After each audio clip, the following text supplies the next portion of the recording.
Good evening, everybody, and welcome to the Around the Ropes podcast. Yes, guys, we're going to explain what's going on here in a second. But joining me, wrong way. Joining me this evening, he is the voice of WrestlePro, Creative Pro, reality fighting. Some also consider him on the Mount Rushmore of ring announcers in independent wrestling in the Northeast. Oh, God. The sexy one himself, Sexy Ryan. Welcome back, my friend. And we're already up to a great start already. Hey, I told you I didn't want to say the intro before you beforehand because I wanted to get your initial reaction. When did we start living in Minnesota? Because that's exactly how it feels outside right now. It's warm outside. What are you talking about? Get the hell out. Well, then again, I can't complain because it's snowing in Florida, so global warming is real, people. Yeah, but guys, in case you see a different background tonight and a different look, yeah, we're in a new era now because WWE's WWE on Netflix, so why not Around the Ropes have a new era? Yep, we're on Netflix too. No, I'm just kidding. We're not. I wish. We are on Netflix in Greenland. In other words, only 3 people are watching us. We'll be making our way slowly. We'll be making our way to Iceland, then Siberia, and then we're going to be going a little bit down south to Japan, anywhere but the U.S. Yeah, but Ryan, I think we also have a special guest tonight. We do. Somebody you know quite well. Why? I wonder who that could be. Well, I was going to let you do the intro for that one. Well, are they in the room where it's going to happen? No, I want to tell the people watching who we're going to have on. You're the host. You're the host. I'm just the part-time schmuck over here. I'm the Cena of this group.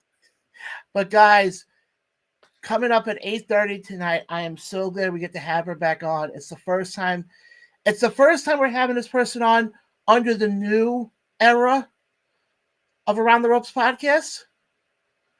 Because the one, the only, the queen of the Magic Kingdom, the woman who you don't want to piss off because she will hit you with a lariat and it will hurt, the one and only Ruthless Lala will be joining us at the bottom of the hour. But, Brian, I want to get to, obviously, you have a lot with WrestlePro, and they just had a show this past weekend. Yep. Friday. Yep. So for the people who are watching, just kind of bring us up to speed about what's been going on with WrestlePro. I know, it was their first show in 2025. From 30,000 feet up, overall, what do you think of the show, and just some of your thoughts on the show? So first of all, this was WrestlePro's first Rawway show of 2025. And this was actually their first time since September that they were back at their home in Rawway. But the first Thursday of every month, they do Shotgun Thursday nights, kind of like a smaller version of the house shows in Union, but they put on phenomenal events. And this one was no fails about it. We had an incredible card. I'm trying to think off the top of my head. I wish I had it in front of me, but I'll give you some more key matchups. We had the first class blessing of TNA, Casey Navarro taking on Sammy Diaz in his WrestlePro debut, and also first time ever matchup between these two as well. Run that back. Really? Oh yeah, run that back because that was solid. There was a fatal 4-way match between Cheeseburger, Brian Myers, Vargas, and originally scheduled was supposed to be Alex Reynolds, but unfortunately due to illness, Alex could not make it. So taking his place was Eli Isom, who's a big name down in the Maryland, North Carolina region. We also had a couple of titles on the line. First off, we had the WrestlePro Silver Championship as LSG, the newly crowned champion LSG, who dethroned Sean Donovan, who I know if certain people are watching this, they're probably, still crying, saying, how could he lose the title? Oh my God, some front row marks or something like that. I don't know. As he took on Hurricane John Walters, a huge name in the New England region. Before the match even started, WrestlePro father himself, Kevin Matthews, KM, comes out and he says to LSG that he is no longer the Silver Champion. As a matter of fact, as of tonight, the WrestlePro Silver title is officially retired. So instead, LSG, as of right now, you are the inaugural WrestlePro Garden State Champion. And let me tell you, LSG and John Walters, classic textbook technical workup between these two. I heard someone say this, and this may cause some controversy with the names I'm about to mention, but imagine almost a modern day version of Dean Malenko and Chris Benoit. And you know how those two were back in the day. Yes.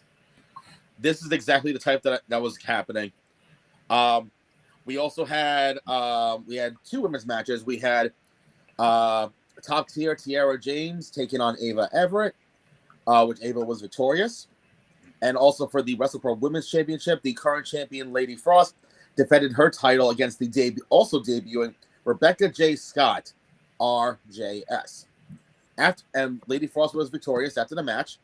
Afterwards, as you know, Lady Frost is showing respect, helping Rebecca get out of the ring. Rebecca literally kicks her out of the ring, grabs the mic, and says, "I didn't care for you. I sure as hell didn't care for any of you. Lady Frost, I'm coming for that fucking title."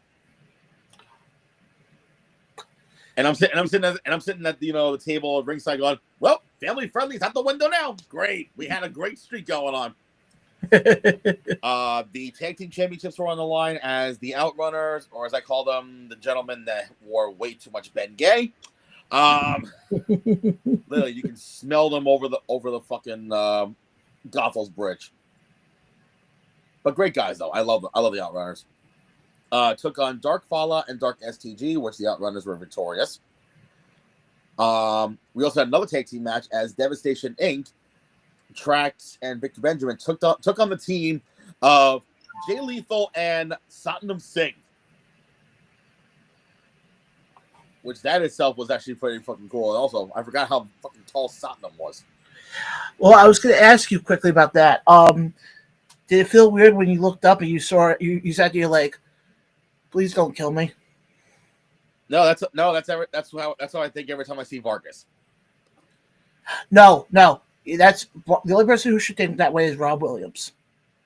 Well, apparently, since Rob Williams is apparently too big to come to WrestlePro, I'm taking a spot now on that, apparently.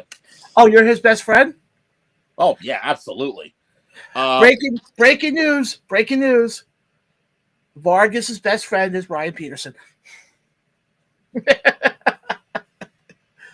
Which by the way, happy belated birthday, Vargas. Anyway, so our main event. First time ever matchup, by the way, too.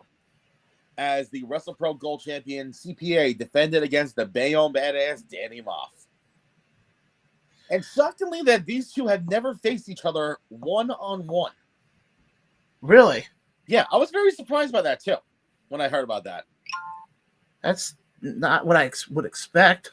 But after Moff giving CPA a total of 17 senton bombs, CPA was able to pull off the victory with a schoolboy pin and is still the WrestlePro Gold Champion. So wait, are they still scraping CPA's body off the ground as we speak? No, I think they finally finished it. I think they finally scraped them off around 1 a.m. on Sunday. And I believe this week or next week, the entire event will be available for free to watch on, I believe, their Facebook Facebook page or YouTube channel. And by the way, we do have some comments coming, guys. Just one thing to bring up: even though we are on a new platform, you guys can still interact with us because Ryan, somebody who I know has been looking so forward to you, he yeeted all over his desk the same way Wade Barrett did with Jacob Fatu and Braun Strowman. Is it our friend from across the? Oh no, it's Merc. Never mind. And that would be Mark. You know what's funny? On this screen, I can't even see what the comments say because there's like a little like. Hold on. Don't mind me. I'm just. There we go. Okay. Hey, what's going on, Mark? Also, breaking news: immediately after the day after the event, Kevin Matthews threw it out there saying that WrestlePro will be coming back sooner rather than later, and then literally on Sunday said, "Hey, guess what? Here's our next date." So the next time WrestlePro is back in Rahway is Saturday, March 1st. Hold on, we got some more comments coming in here, so I just want to go through the rest of the comments here. What's going on, Mark? Yes, Saturday. Hey, what's up, Greg? And okay, we have another guy who probably yeeted all over himself. Can I finish my statement first, please? Go ahead. Sorry. Thank you. Good Lord Almighty. Talent announcements are not announced yet, but I feel like this one's gonna be a good one. Again, Saturday, March 1st at the Raleigh Rec Center. Doors open at 6 or 7. I don't know. Bell time is at 8 o'clock. That's all I fucking know. Make sure to follow WrestlePro on WrestleProOnline.com. Get your tickets there and whatnot. Also, gotta give a shout out to my other announcing colleague, Franklin Myers, who announces for ISPW, does a lot of ring crew for a lot of places. He commentated the entire WrestlePro show by himself. That's impressive. So, who yeeted all over themselves when they heard that I was here? Yeah, I was just going to say our friend from across the pond. Things don't change. Yep. See, John, with me on the screen, viewership goes up. Oh, Mark said he will be there in March. I'll believe it when I see it, Mark. You always say that, you always say, "Oh yeah, I'm gonna be there. I'm gonna be there, papi. I'm gonna be there for you," and then you never show up. Well, question now, actually, while I got you on here. What? Hold on. Mark got this joke. Why did I just declare myself? I have no idea. Mark will get that joke. Is Ace ever going to run again? Honestly, I don't know. I think Mike Morgan's too busy with his empanada business. Which, by the way, check out those freaking empanadas. They're fucking great. Also, because I think it's expensive to run a wrestling show. That's why there's really not that much running, as frequently as others. Yes, that I do agree on. And also, it's slowly getting a little oversaturated. No, you're saying that Jersey has too much wrestling?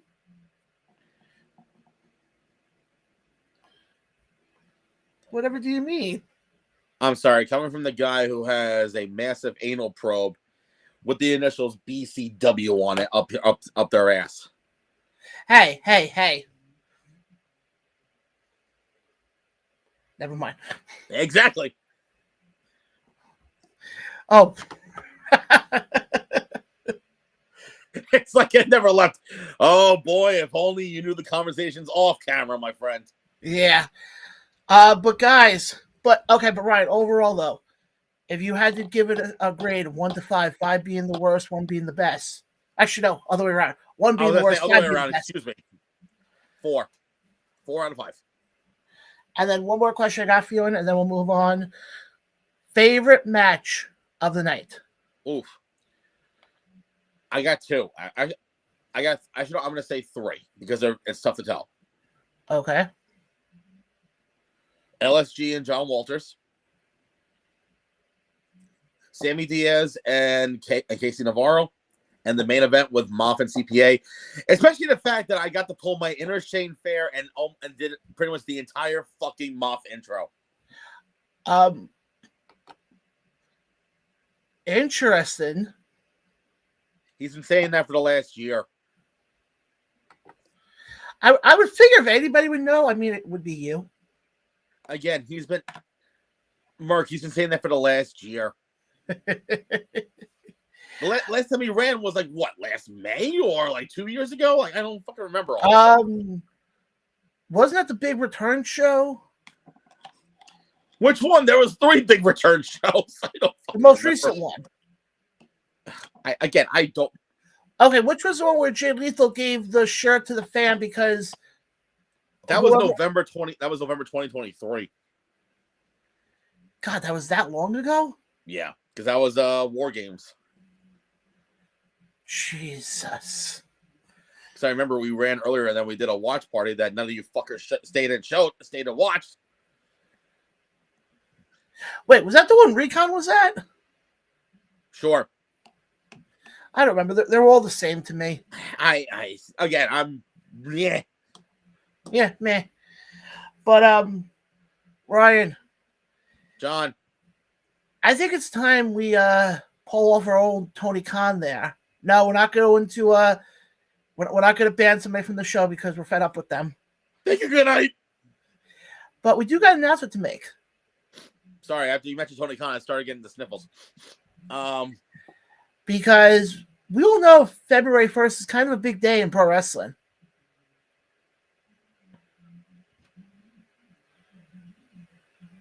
And it's the Royal Rumble. And we all know the Royal Rumble is the start of WrestleMania season. Well, I'm here to announce now, and obviously the graphic will be out later this week. Oh, God, just get on with it. At the Jimmy J Watch Party happening over here in Farmingdale, New York, you can catch live this show with these two handsome fellas right here. Oh, me. Oh, that's right. Yeah. Yeah, us. Yes, I will be there because also I have no excuse because it's literally 10 minutes from my apartment. So I have no excuse on that one. And folks, I'm telling you right now, there won't be a food challenge. Thank God. Thank God. And that's more of an if you know, you know. If you know, just keep drinking until you don't remember. Speaking of which. Well, actually, since I brought up AEW, I want to touch on that quickly. Ew, you want to touch that? Ew. And that's what's going on with the whole Britt Baker situation. Oh, God, why? Why are we discussing this? Well, I don't know if you saw on Twitter that supposedly Tony Khan was on a conference call, but it was a conference call that should not have been leaked to the public. And supposedly, according to the video, from what I heard, supposedly he said he is done with her. He's fed up with her. But he did drop that she is more than likely WWE bound. I don't know how that's gonna work because remember she's still practicing DMD. Yeah, but I'm just gonna say this much right now. The fact that Tony Khan wants to rely that division on Miss Uncharismatic Mercedes Moné and Mariah May, who I'd rather call her the Wish.com Tony Storm. No, that's Tony Storm. That's Timu Tony Storm. And that's what he wants to push as your main women in that division. But yet you got people like Britt Baker, Riho, and Nyla Rose who, we're not going to touch them because, why? Yet they were the ones who built that division. Not only that, you have Chris Statlander and Willow Nightingale who are fucking killing you too.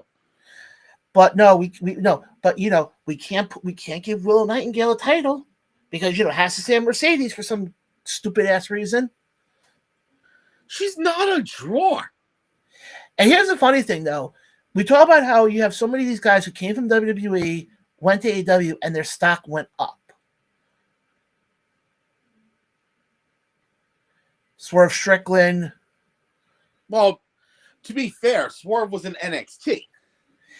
But he was on the main roster for a little bit. Not him. No. It was Keith Lee. Keith Lee's another guy. I think he's dealing with health issues.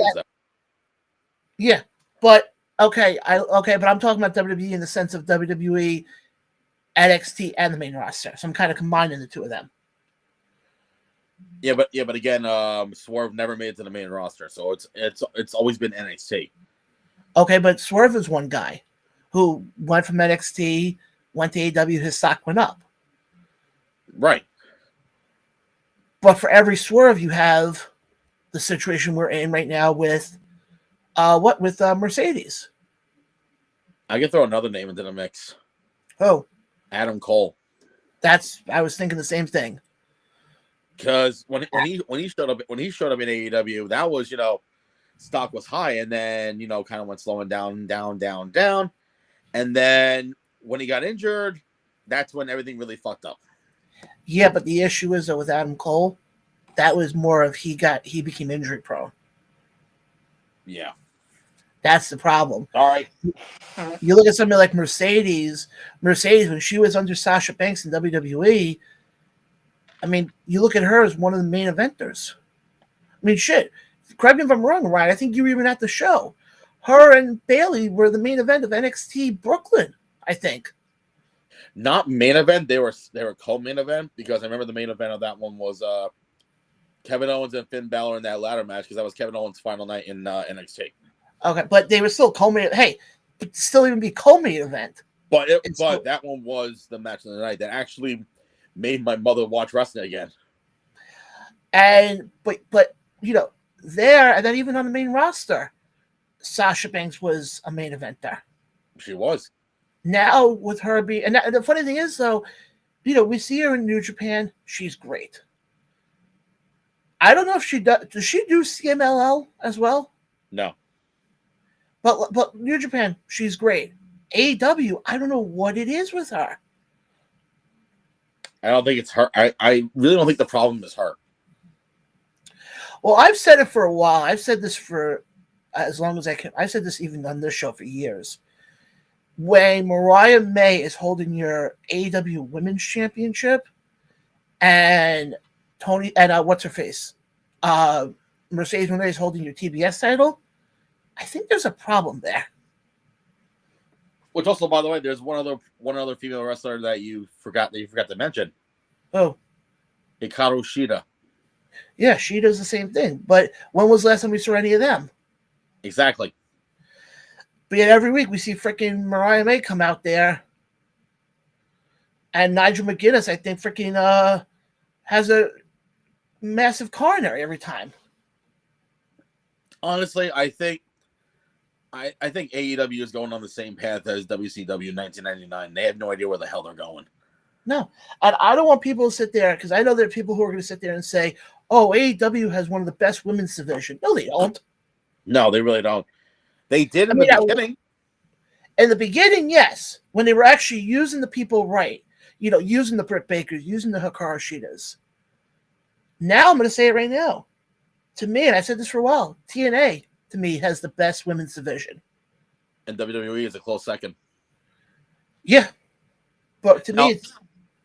Now I'm gonna ask you a question, actually. Okay. Because we're talking about, how AEW is now. And this goes out to the fans too. Then you leave your questions in the comments and whatnot. I mean, answers in the comments. What would I think honestly with AEW, I think what kind of messed things up for them was the pandemic. Because it was right when they were just starting to get the hype. The fans were coming in, the fans were filling out, and then when the pandemic hit, no fans were allowed. They kind of lost a little bit of the buzz. Now my question is, where would AEW be today had the pandemic not even happened at all? I don't know. You see my question. I don't know, but to go back to a previous statement you said, as far as what killed AEW, I'll go a step further. You notice how in WWE they have a creative team, they have writers. It's not all Hunter who's doing it. Mm-hmm. You look at TNA, it's not all, at the time. Scott D'Amore. I don't know I don't know who'll be the president now.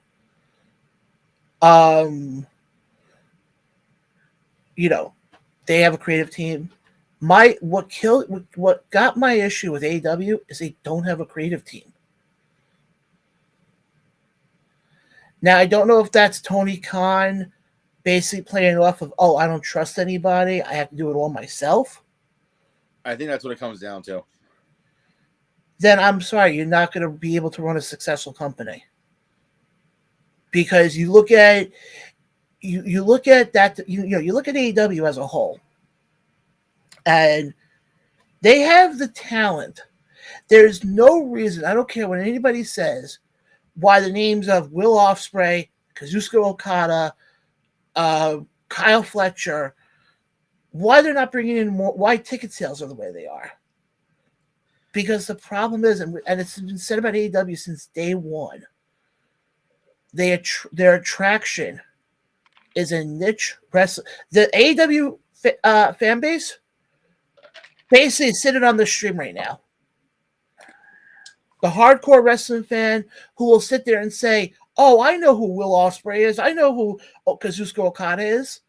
But yet you take somebody who may not have been watching wrestling for years, and you tell them, "Oh, do you know who Okada is?" They're going to look at you and go, "Who?" And that's where AEW has had their issues. And I said that for a long time. Or even Tomohiro Ishii. But then on the flip side, when you're booking guys like Moxley the way you are, and guys like Jericho the way you are, why should anybody sit there and take this company seriously? I'm sorry. You're booking freaking Jericho as the king of New York, yet every arena he's been in since that gimmick has started, what's the number one chant we keep hearing? Please retire. Okay. Now, Ryan, you're smart when it comes to pro wrestling. So I've been told. Can you explain to me the point of the Death Riders? No. I think they lost all their lust. I really have no idea. But this is my point, though. When you book the guys who have the recognition, as crappy as you do,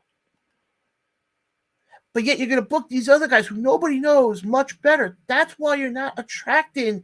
That's why ticket sales are in the toilet. Okay, go to freaking Grand Slam next month in Australia. It's the first time they're in Australia since the company started. Yep. Why? Why do they have to go to a smaller arena? Explain that one to me. Fear. Hmm? Fear. But this is my whole point, though. I mean, great example, okay? When they made their debut in London, what was it, 2 years ago for All In? Yep. They sold that place out in what, 30 seconds? No, it was a little longer than that, but still. Okay, but it was quick, though. Yeah. It was about maybe 2 hours. But yet, you turn around with them now, and you can't sell out Australia? Because honestly, this may be kind of odd. I may be straightforward. I feel like there are more wrestling fans in the UK than Australia. Yeah, I agree with you on that, but my point is this. When you got... Let me phrase that. More hardcore wrestling fans in the UK. Oh, no, I agree with you on that 100%. But when you got Tony Storm, you got Buddy Murphy, and I forgot who else they have that's from Australia that's in AEW right now. Fletcher, yeah. And those guys can't bring in tickets, then there's a problem there. Great example. They were in Cincinnati last week, which, by the way, I hope they go back to that venue again. Yeah, I was at that venue was actually pretty badass. It looked awesome. But I think also the problem that AEW has had. I want to be straightforward. Mm-hmm. When they first started, and I think I brought this up to you. When they first started, they were running in arenas like in college towns. They were running like 2,000, 3,000, even 4,000 people, and they were selling out almost every single show, right? Yeah. And then when the pandemic hit, obviously no fans, and it slowly coming back, and they did that Double or Nothing at Daly's place, and then slowly coming back. And then that's when I think they start. And then that's when they still doing the smaller stadiums as they go away. As John just hopped up the screen, as they went away, and then when they decided to do the first Grand Slam at Arthur Ashe Stadium, selling out 20,000 people, it was great. It was great. And then I think that's when they decided to run bigger venues, bigger arenas. Thinking like, oh yeah, we can sell out these arenas. No, absolutely not. Because, and especially when they go to the same places over and over again, they're oversaturating. Because when they first started saying, this is our Utah debut, this is our Washington debut, but now they're consistently going there all the time. And it's just being worn out and tired. Like, I like either start going to smaller venues or go to brand new towns. I hear voices, not in my head. I hear voices on the screen. Hold on.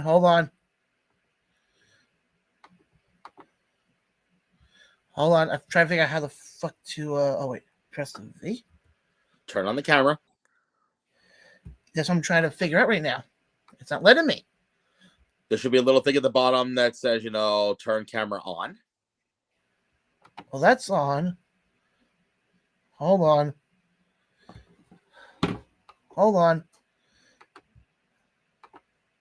Son of a bitch. And then what? Keep talking. I'm trying to figure this out again, guys. This is the first time we're using this. All right, I'll keep talking. So, but that's just my whole point about like AEW, having issues with selling tickets, because especially in Australia, I think they have more of a casual fan base than a hardcore fan base. Like if you're comparing it to the UK, because when WWE ran Elimination Chamber out there, they drew relatively well. I think it was almost 40,000 people in that stadium. But then whenever they did New Japan shows, they ran in venues that only drew 2,000-3,000 people, because honest to God, New Japan, and also to be fair, Australia is too far away for people to travel. So anybody that's going to Australia, good luck on that 16+ hour flight. There we go. All right, hold on. I gotta go back to the original. Okay, there we go. All right, everything's good. I've come to save the day. Oh, that was going so well. We do got some comments coming in here. Here we go.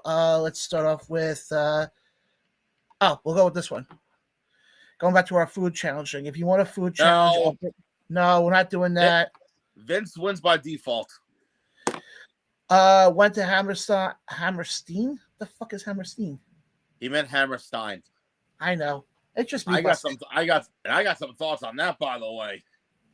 Great show. Then he said Grand Slam was dumb this year, not going this year. Well, yeah, because Grand Slam's in Australia, you idiot. You're going to fly 16+ hours from New York to Australia. Ay. But, apparently Toto and Tom commented. I hear crickets. Is that? Oh, I know it is. That's the ISPW fan base whenever you're on the mic. Shit.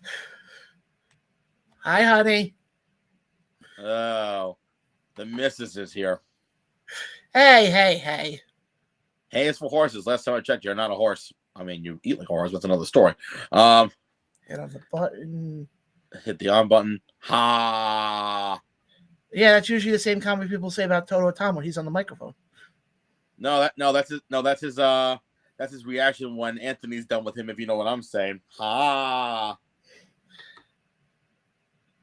Yes. Happy anniversary, honey. Click. Hey, Amanda, you've now become the longest girlfriend I've ever had. And it doesn't count his blow-up dolls. Merck said, around the room.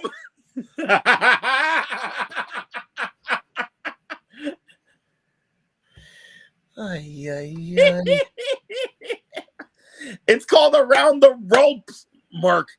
I would say, how's he been around the ropes for the last 3 years? Did I miss that? I don't know anymore.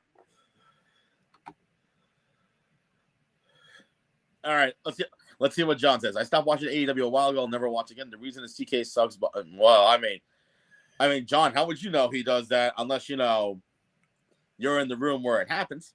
No. I actually besides that, that one little comment right there that I think John went a little too much in because he may have personal experience with that. I actually agree because to be honest, I haven't even watched AEW in a while. Ha! Oh, I'm sorry, Tom. Is Anthony in the room with you? By the way, how's Anthony's title doing? Oh, wait, never mind. Mark, I know you're joking. But no, one man show. You got that right. But no, I agree. Like, I haven't watched AEW in a while. All right, Tom, I hate to break the news to you, but crickets don't come out until the summer.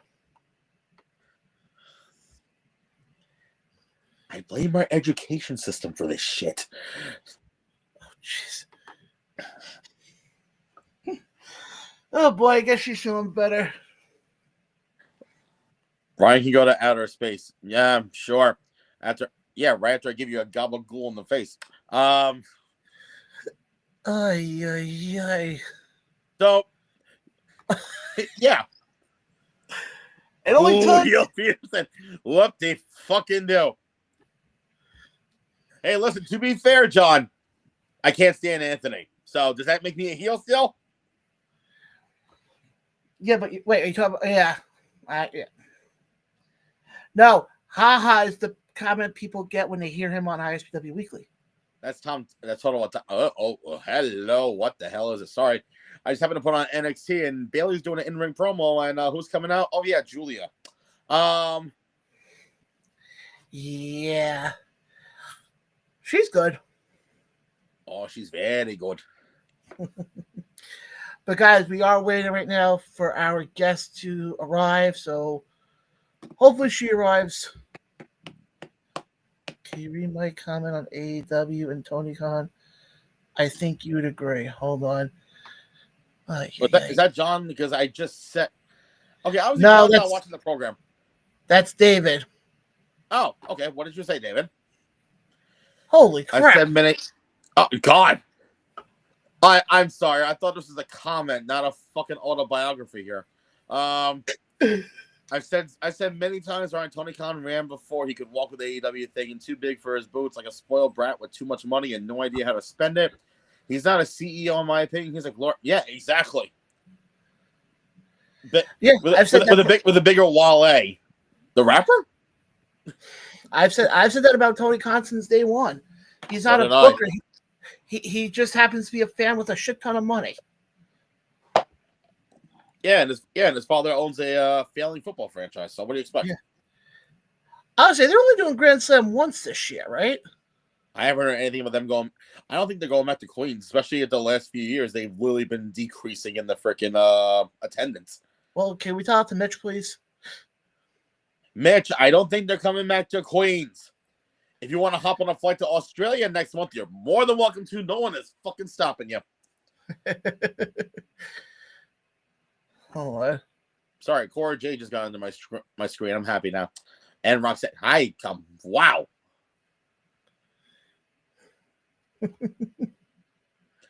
So much trash thrown at him.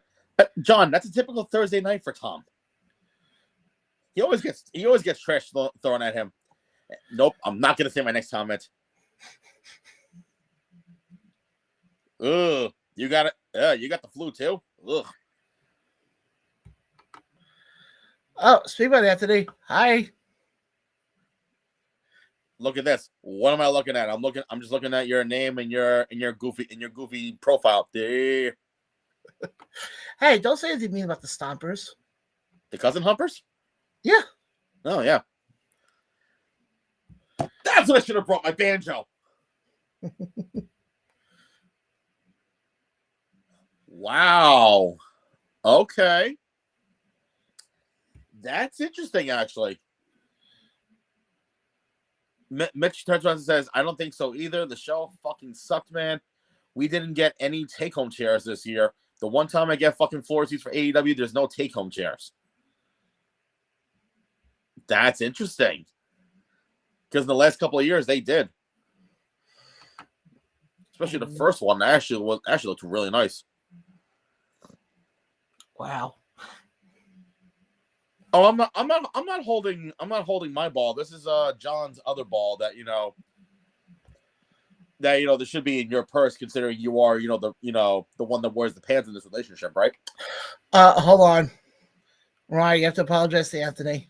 I am I wasn't talking about the kid. I was just talking about your face. That wasn't. Yeah. Oh. Yo, kiss me. All right, $50. Wait, is that your OnlyFans account?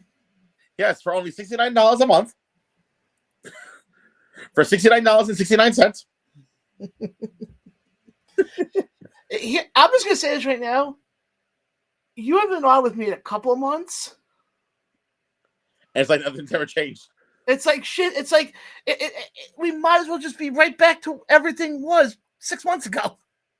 On a whole new stream, on a whole new platform now.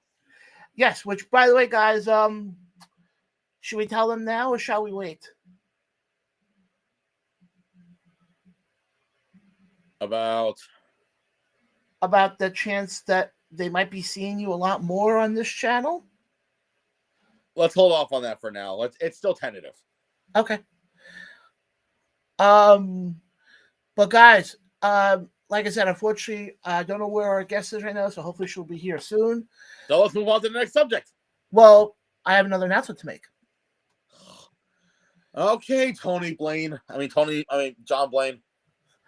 The week of February 22nd. Hold on. Yes, okay. Ryan, we're going to hold off an announcement right now.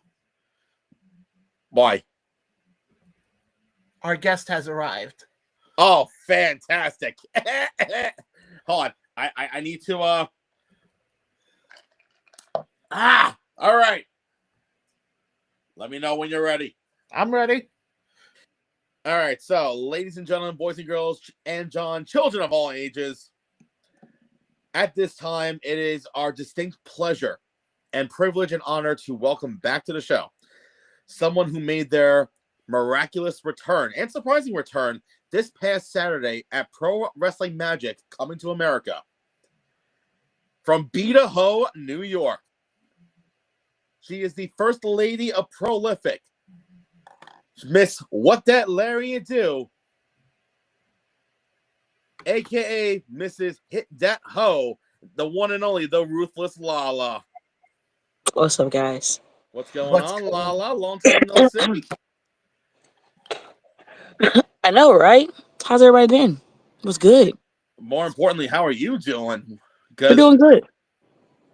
Especially with let me just say, it's incredible seeing you back after everything you've been through. Man, I appreciate it. It's kind of like the same for me in a sense, because people who are close to me know how much I struggled with the hip injury because I never had a broken bone a day in my life. Like, I pride myself on, taking care of my body to the best of my ability with everything that I had going on. So to get a broken bone finally, and for it to be one of the worst you can get, bro. It was very wear and tear on the mental for sure. I am proud, however. This is the thing that I said, and I have to always constantly, give a shout out to my trainer, Steve DeMarco, because I tell him all the time, like, if you didn't train me the right way, like, that could have been so bad, because like I broke my hip in the beginning of my match with Darius, like even before the bell rung. Oof. And I went 13 minutes and 53 seconds. Had a blast, and I didn't go to the hospital until May 2nd. Like, I legitimately thought that, I pull something, I'll just let it rest, I'll be fine. I tried to stretch.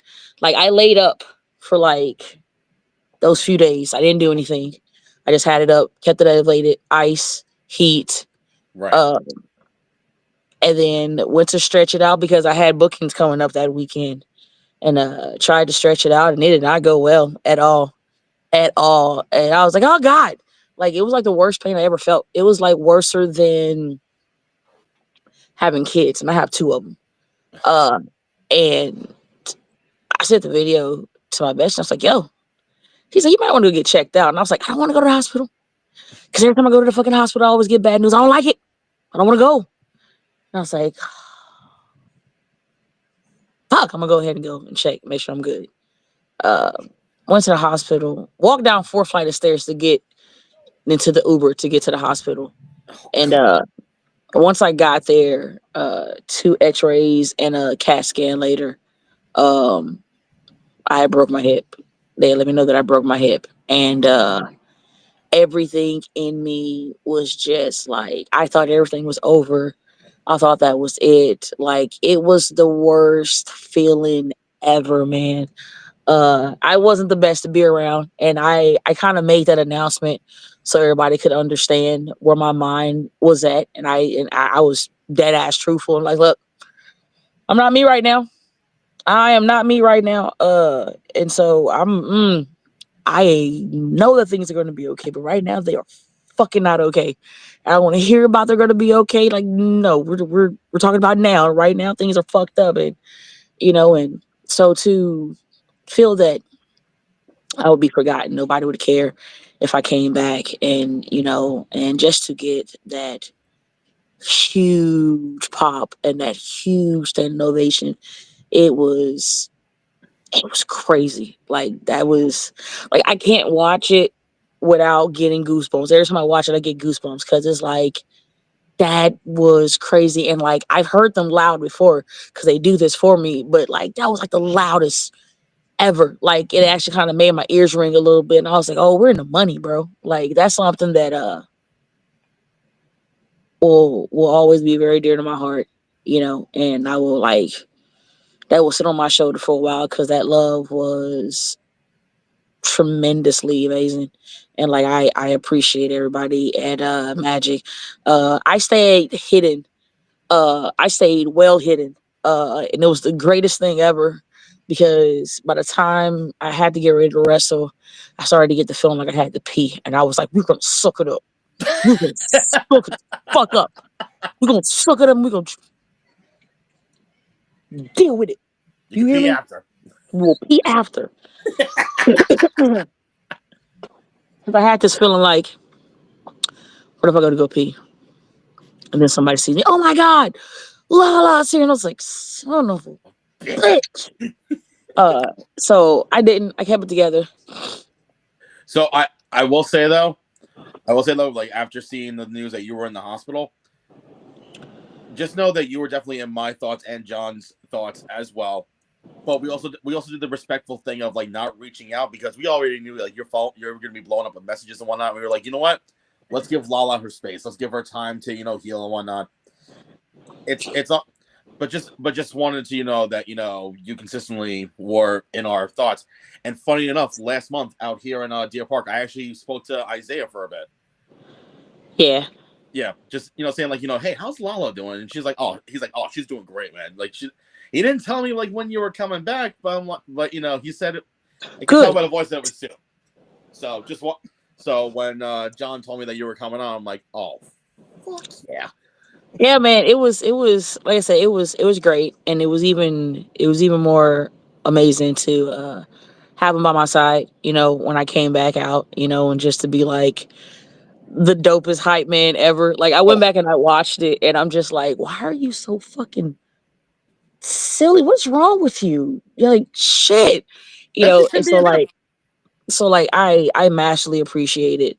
I'm waiting for the replay to play because like I want to hear the commentary. I always love hearing the commentary. The guys at that's on the Pro Wrestling Magic commentary, like they never cease to amaze, and like I always love hearing it. Like I said, it was super tight. Like I felt like the Hardys when the Hardys popped back up for that tag team, and like nobody knew, and they kept it like really, really tight, and all of a sudden you're just like,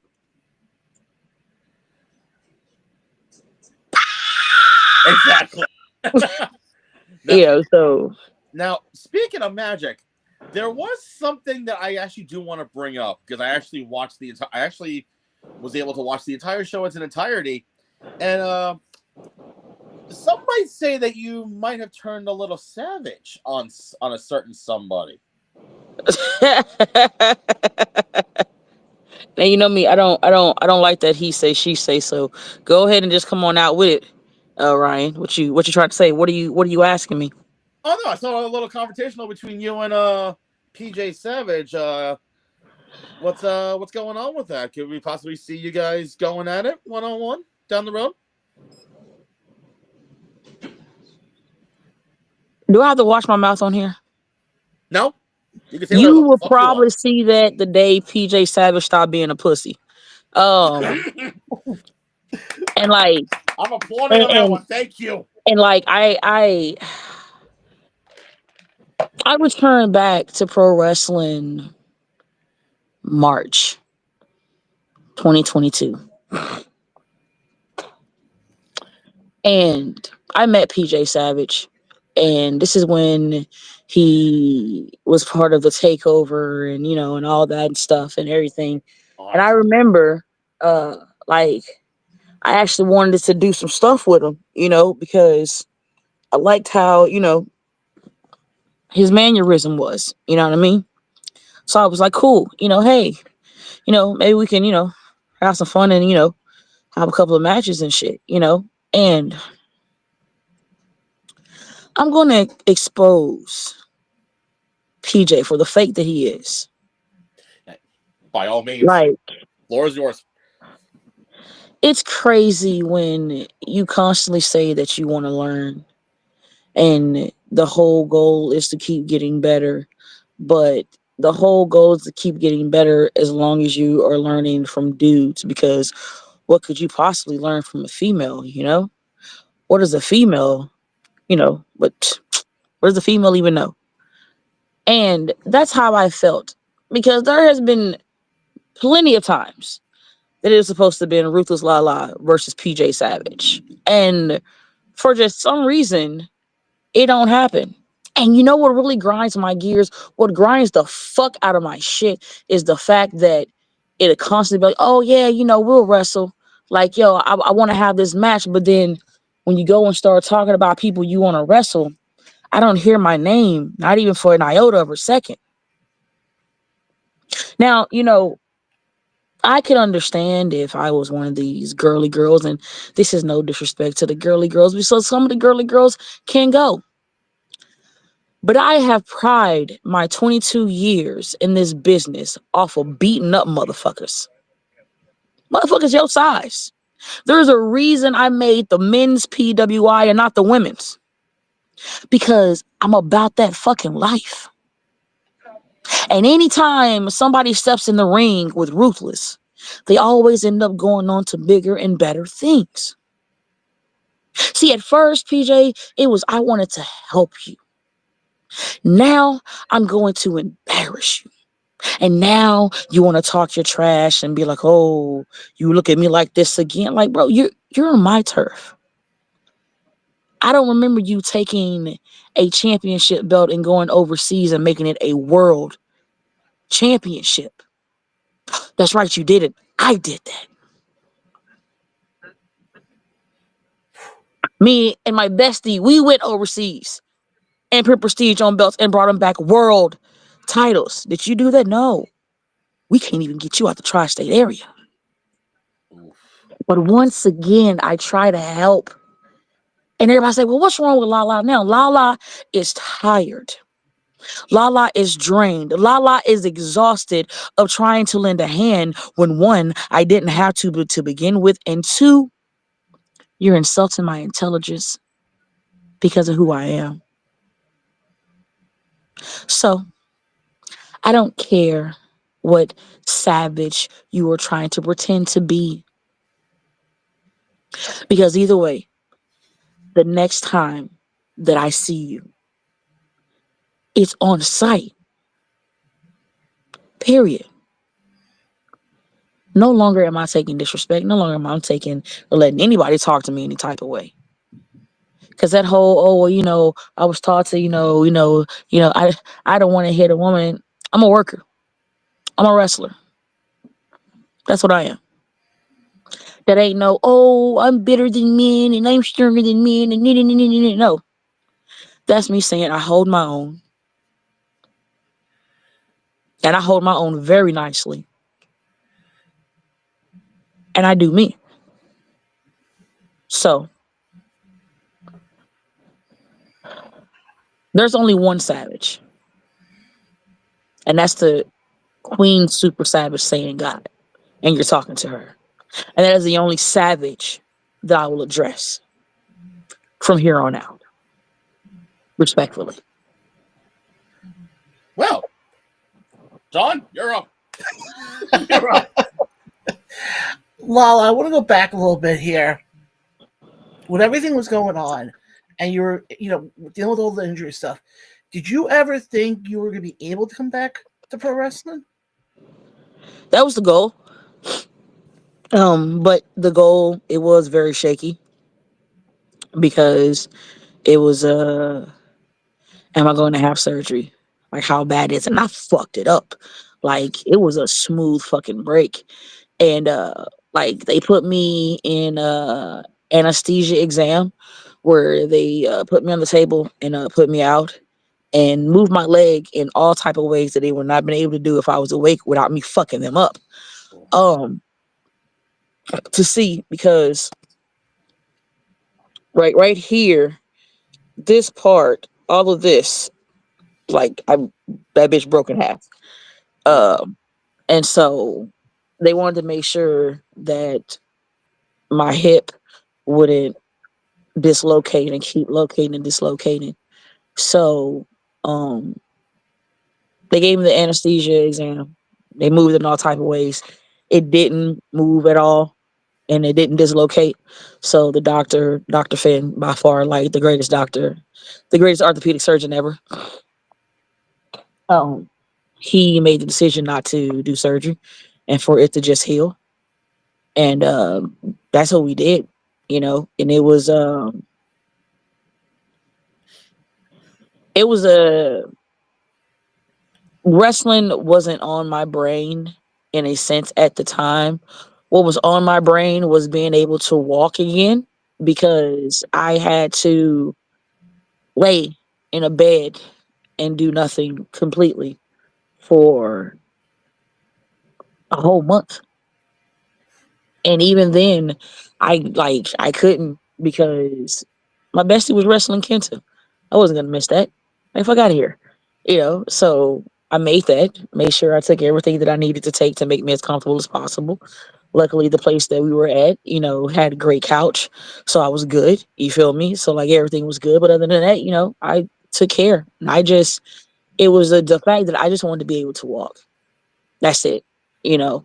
And wrestling was there, but walking was mainly at the highest because walking with a walker and like, oh my god, like, oh, mental high, oh Jesus, like to be where I'm at now and to remember where I was 7 months ago.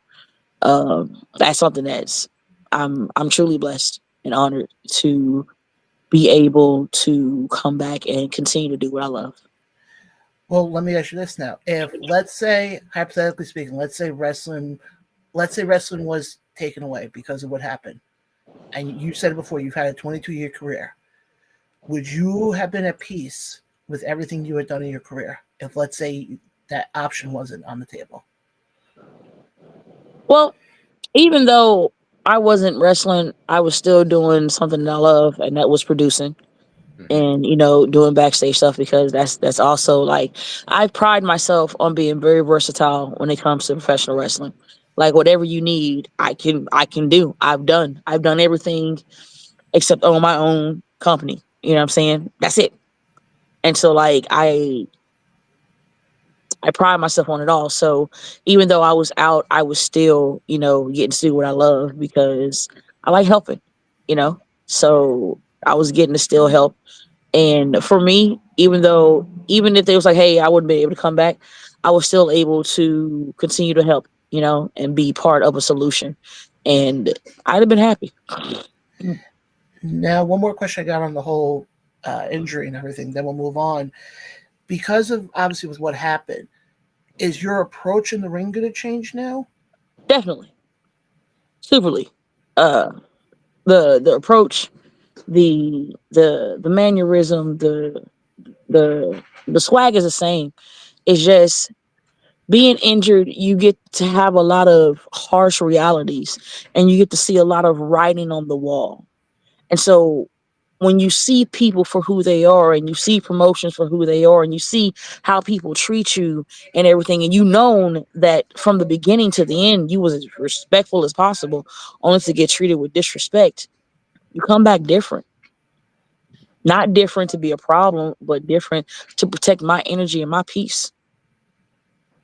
So my approach in life and my approach in the ring is, very cautious, because, sitting and talking with, Mercedes or, MVP about, injuries is like,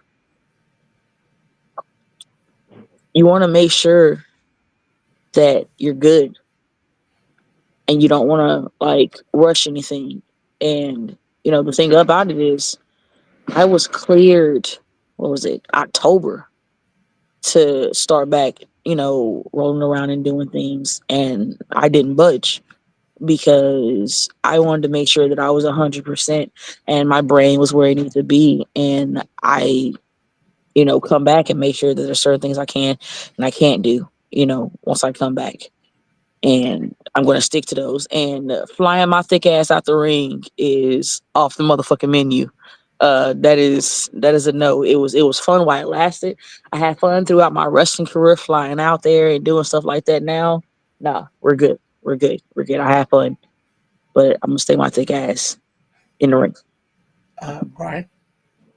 My last question is, back to the wrestling now. Since since that spectacular return at Pro Wrestling Magic, where you pretty much decimated Cosmic, what's next for Ruthless Lala? Whatever I want.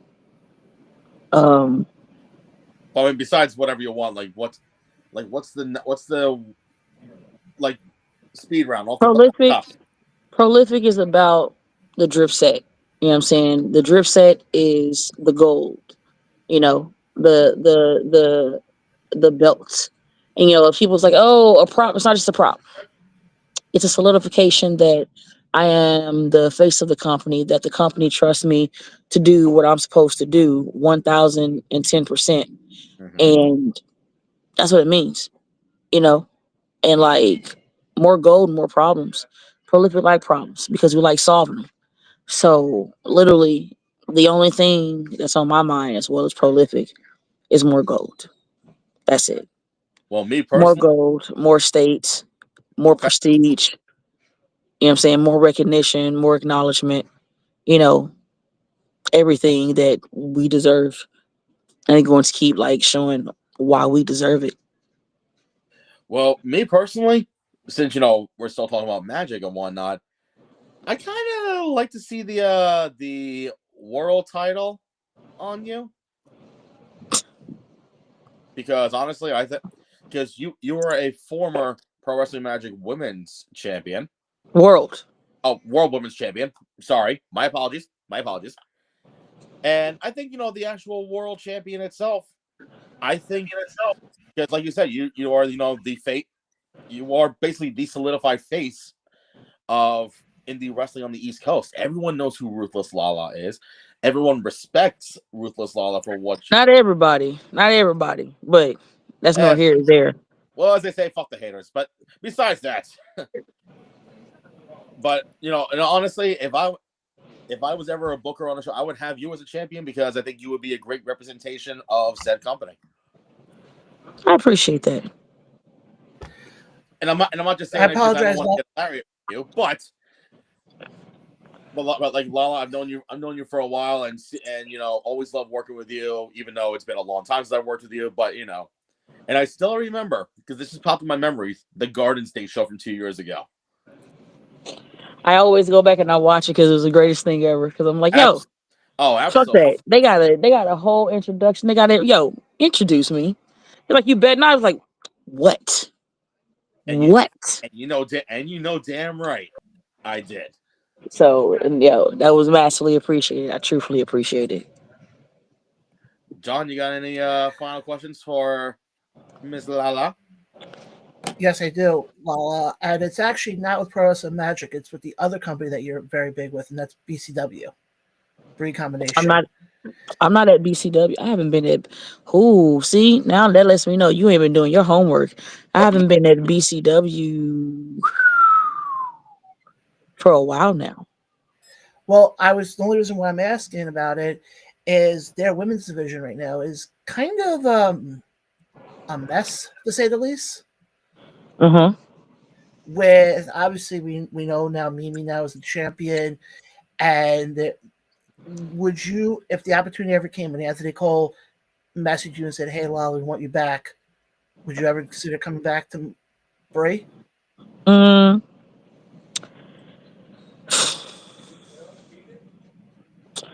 that'll probably have to be a conversation that me and Cole would have to have. Honestly, uh, he has my number. I totally get that, and I by the way, I second what Ryan said though about you are one of the probably my favorite people to watch wrestle, and that's also I'm not just saying it because you're on here, but also, uh, yeah, I want to stay on your good side. I appreciate it. It's all good. I promise you, all good.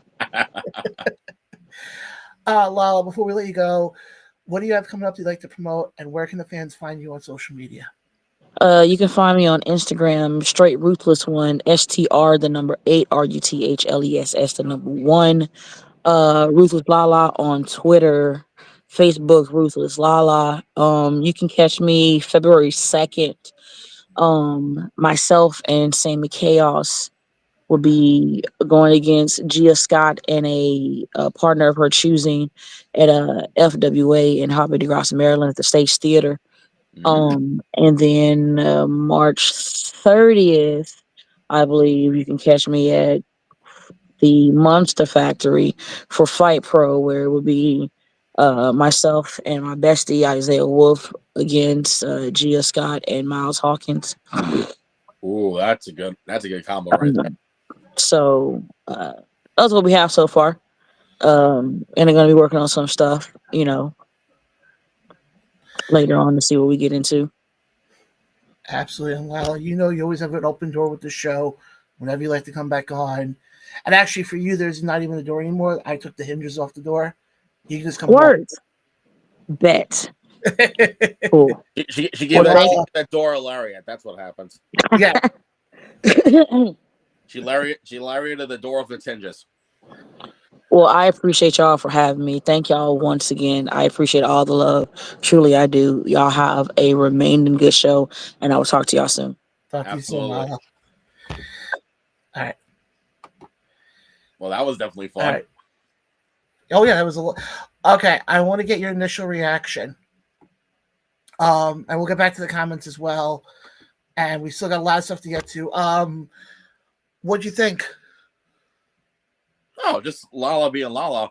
Uh, especially when she decided to call out a pussy. Yeah, I wasn't expecting that, to be honest. Yeah, but you got to remember though, Ryan. I've said this for a long time.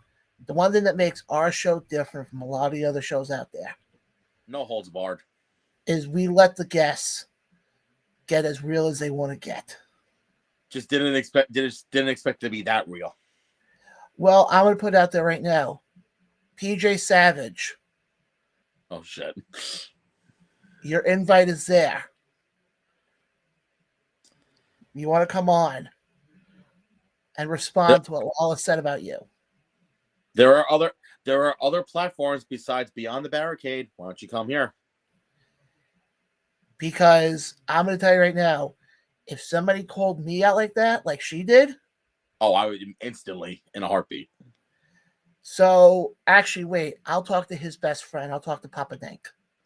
That's a Was that mean? No, but in all seriousness though, PJ Savage, the invite's there. Lala basically called you out on the show. And I'm going to tell you right now, Eddie Booker, we said this last year with Ryman and Donovan. any booker who puts together Lala and PJ Savage is going to have a money match right there. If only Invictus was still around. If only Invictus was still around. Invictus, I go for Ace. No. I don't think Mike would do that. Yeah, I would say if Invictus was around, I would say, but like I said, any of them, if it's Steve Wolf, if it's Cole, if it's Billy Fetsky. How about that? Lala goes after Savage's title.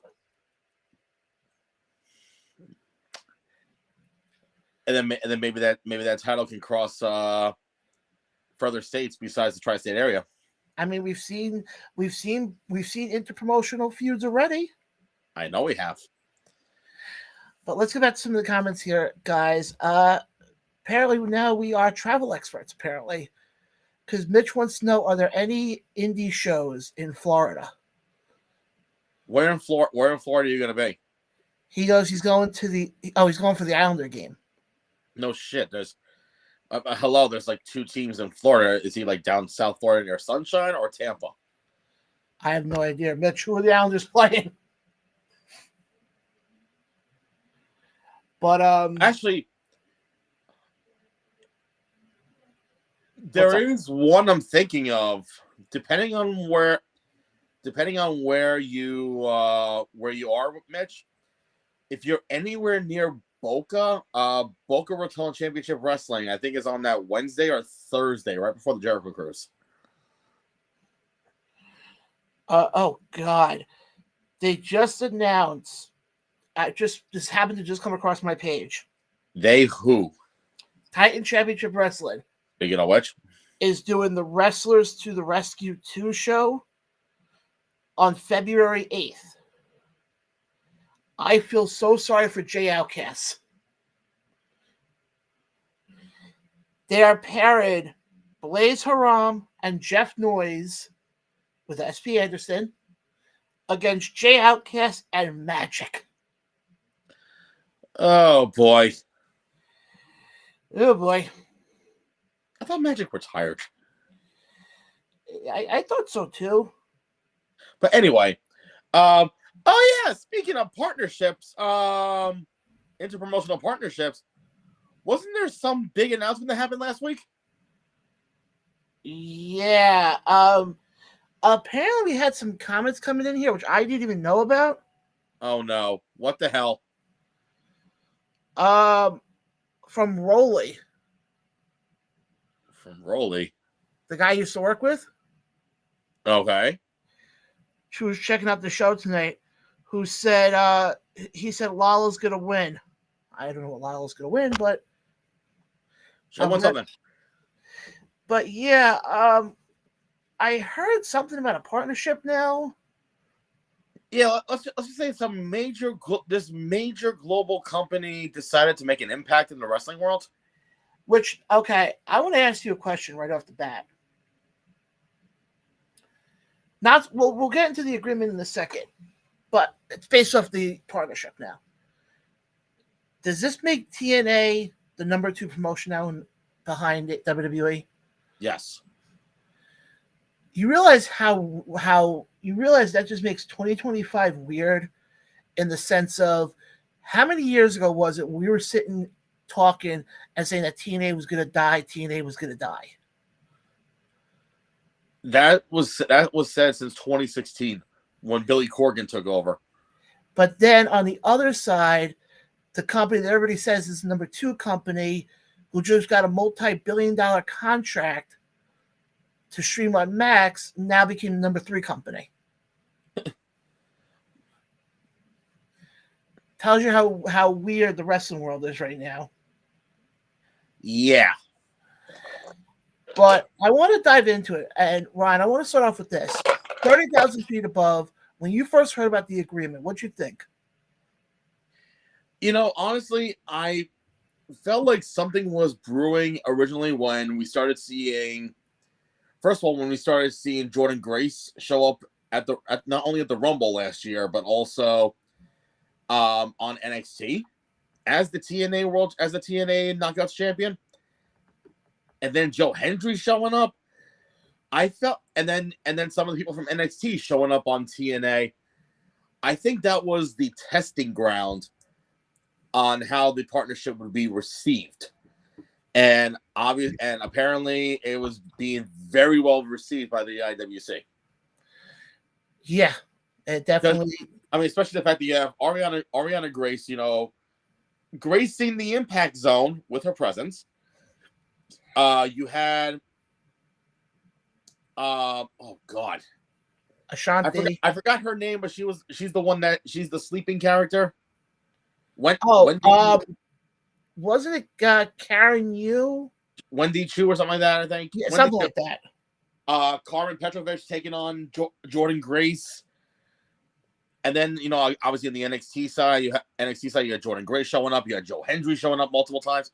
Joe Hendry main evented an NXT Premium Live event, which funny enough, a TNA superstar main evented an NXT Premium Live event with a former TNA Tag Team Champion and former AEW superstar Ethan Page. Go figure that shit out. I can tell you right now, we've said it for a while, but it's safe to say that that we know for sure Vince ain't running the company anymore. Oh God, no, absolutely not. And we saw the effects of the beginning of the partnership in place this past Sunday at Genesis, where we had obviously not only Ariana Grace, but also Ashante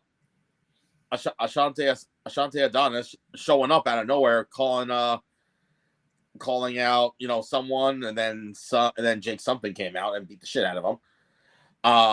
By the way, on a quick side note, Jake something I think is one of the most undervalued wrestlers. Yes. Out there. Wasn't he? Correct me if I'm wrong. Wasn't he originally part of the group with Sami Callihan? I'm trying to remember. He wasn't called Jake something. He was called something else. It was a country name. But all I know is I'm going to tell you right now, if he's one of the guys that comes over to NXT and we see him a lot, good Lord, that guy has. You want to talk about somebody who has the it factor? You know what he reminds me of almost, and I hate when people do this. It bugs the shit out of me. Oh, sorry. Speaking of big beefy Ben, Hammerstone. Yeah, exactly. Hammerstone should have been NXT. But as far as Jake something, I hate when people play the comparison game of, oh, this wrestler is a modern day version of this guy. But you know who Jake something reminds me of? You're gonna laugh when I say this. Mm-hmm. A younger Stan Hansen. Yeah. With a bit more ability.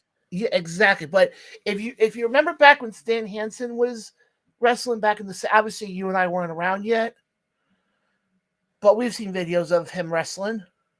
Yep. Very similar.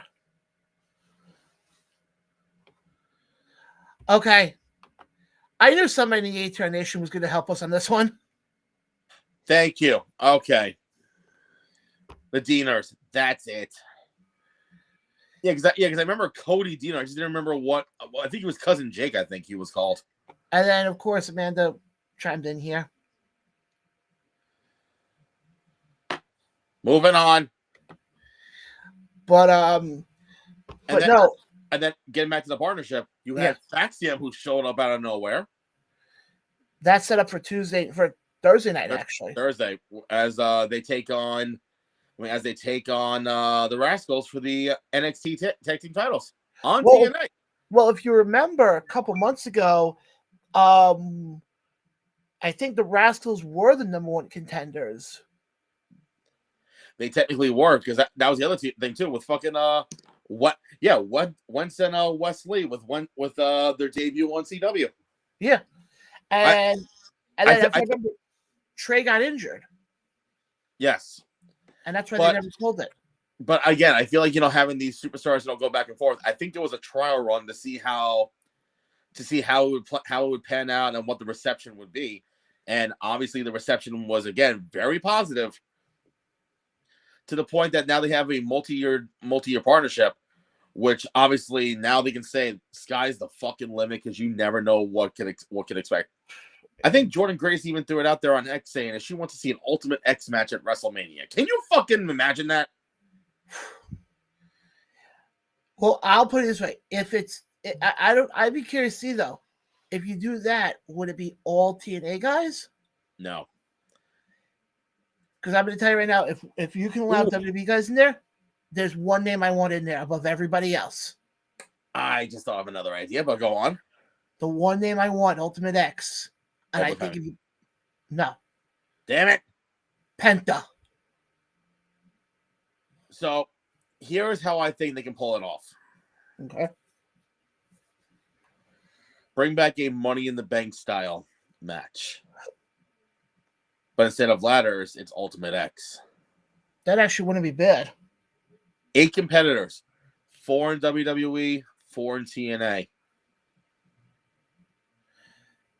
Actually, that would actually work out good because that would make the Money to Bank more important because then if you're in TNA, you can cash it in for a TNA title. Or if you're in WWE, you can cash it in on a TNA title, or if you're in TNA, you can sky's the limit. Now, time to fantasy book. if it were to be an 8-person clusterfuck of an X Division match, which 4 from TNA would you put in the match, and which 4 from WWE would you put in? Let's start with the TNA side. Go.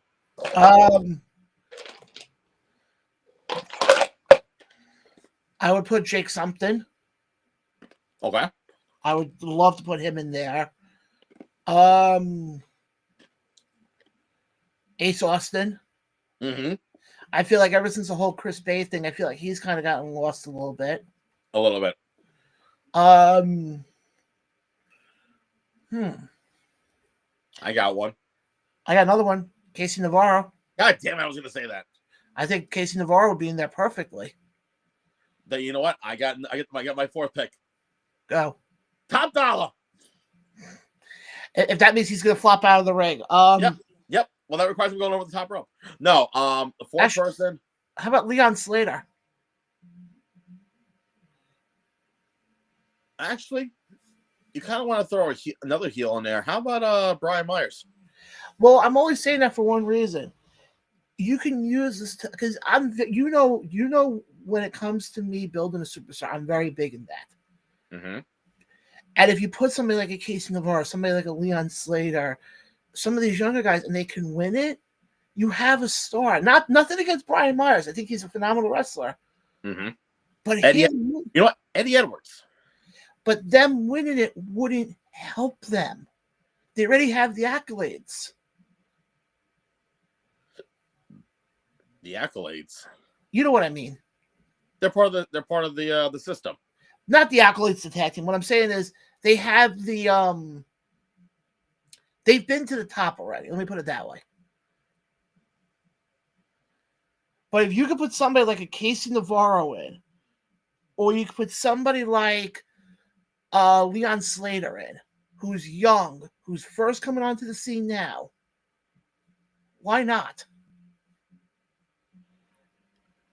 Or I feel like I'm going to be straightforward. I feel like this individual can earn the spot. Moose.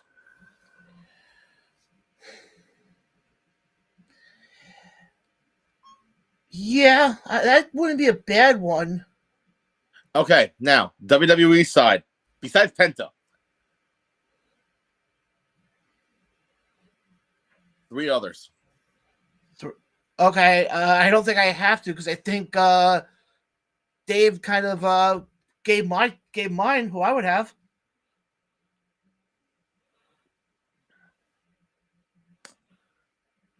Honestly, I hate to say this. Swap out Dragon Lee for Chad Gable. I would even go a step further. If we're fantasy booking this, and you want to have guys who, are of that cruiserweight status, what about somebody like Aleister Black? No, I kind of like that 4 list, but again, change out Dragon Lee with Chad Gable. Yeah, I think, but I just think right off the bat, I think you got Ilya, Pete Dunne, Penta in there. Which, speaking of WrestleMania, individual tickets will be on sale tomorrow via Ticketmaster. So expect to pay $200 plus $25,000 in fees. But as far as this partnership also, so they were talking about on Busted Open, and I thought Bully Ray actually has a point here. Mm-hmm. Are we sort of seeing the modern day territory system under Triple H? Now let me explain. You look at the WWID program that they rolled out a couple months ago. Mm-hmm. A lot of people in there,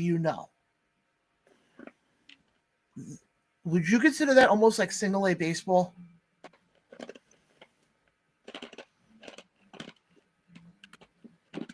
I won, but more of a single A short season. And then on top of that, I mean, we all know NXT would be AAA, and I don't want to say this to downgrade TNA.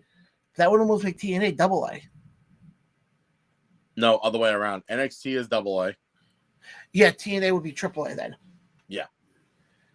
But because also TNA's been around a hell of a lot longer. Oh no, absolutely. But not only that though. I wonder now. I mean, we've seen it happen before, where we've seen like when TNA was in Philly and they brought in a lot of the indie people. Who's to say we don't see that start happening with WWE?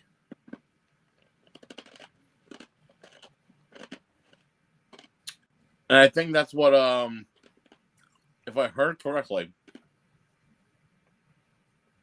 I think they got rid of that. They got rid of NXT Level Up. Yes. And I think they're going to be reviving Evolve. Yeah, and I think I heard Gabe Sapolsky is going to be producing it. So basically, I think that's where you're going to see the WWE ID guys and gals. Yeah, the Bryce Donovans, Zeta Steels, Marcus Mathers, Jack Cartwheels. Which I said this to you when they announced it. When the opportunity comes, Bryce Donovan, Obafemi. God, no. Yes. Bryce is going to die. Okay. We're talking about WWID program. Then we'll get into Genesis here in a second. And I'm asking you this because you've been there, so to speak. You know a lot of the guys who've been signed. Mm-hmm. And I know we didn't tell you about this beforehand. It just kind of dawned on me as an idea. Can you give me 5 wrestlers? Now, this can't be people who, the 5 people who you pick have to be people that you've seen constantly and all that stuff. 5 people who you think should be WWID'd. That are not signed yet. Okay. Right off the bat, there was an independent wrestler by the name of Bobby Orlando. Okay. He's been doing Did he already get it? No. Oh no, that's Aaron Rourke. That's Aaron Rourke. That's Evil Gay of the Dime Piece. Yes. Great dude, by the way. Also, I'm just thinking in my head, like based off like who I've worked with, obviously. Yeah. Yeah, definitely Bobby Orlando. Dante Drago. Dante Drago was the best, as he calls himself. Another person who's from the upstate New York region, actually. Mike Skyros. I think Skyros would be great up there. I mean, great if he was signed. Oh God. Now, obviously, I deal with a lot of people. That's why I asked you this question. Yeah, I know. Thanks. Hold on. You thought your first night back here in a couple months, you thought you'd get off scot-free and I wasn't going to make you think? Yeah, you dick. Female-wise, Gabby Forza. Yeah, I could see that. I am surprised that Gabby, hasn't really been looked at by either AEW, TNA, or WWE yet. But I feel like her time is come. Which, by the way, she's actually replacing Allie Katch this Sunday at Pro Wrestling Junkie in Richfield Park, New Jersey. I definitely want to touch on GCW here in a second. I'll definitely touch on the GCW show as well. But who's the last person? Okay, yeah, that's 4. You know what? Someone that I've actually worked with. He's actually from the Carolinas, actually, and he's a great cocky heel and whatnot. He goes by the name of BK Westbrook. Okay. From Deadlock. Okay, that's I unfortunately I've never seen him before, so I can't. Oh, he's great cocky heel and whatnot. These are just like right off the top of my head. I'm sure there's a whole slew of individuals, but those are the top 5 that I feel like are more than willing and ready and deserving of a contract, of a WWE ID contract at this time. Honorable mention, Jack Tomlinson. No, that I could see. So that's 6. That's 6 technically. All right, you want me to try to give you my 5? I would love to hear your 5, and I'll tell you if you're wrong or wrong. I think. Now this is of the people I've seen. Okay.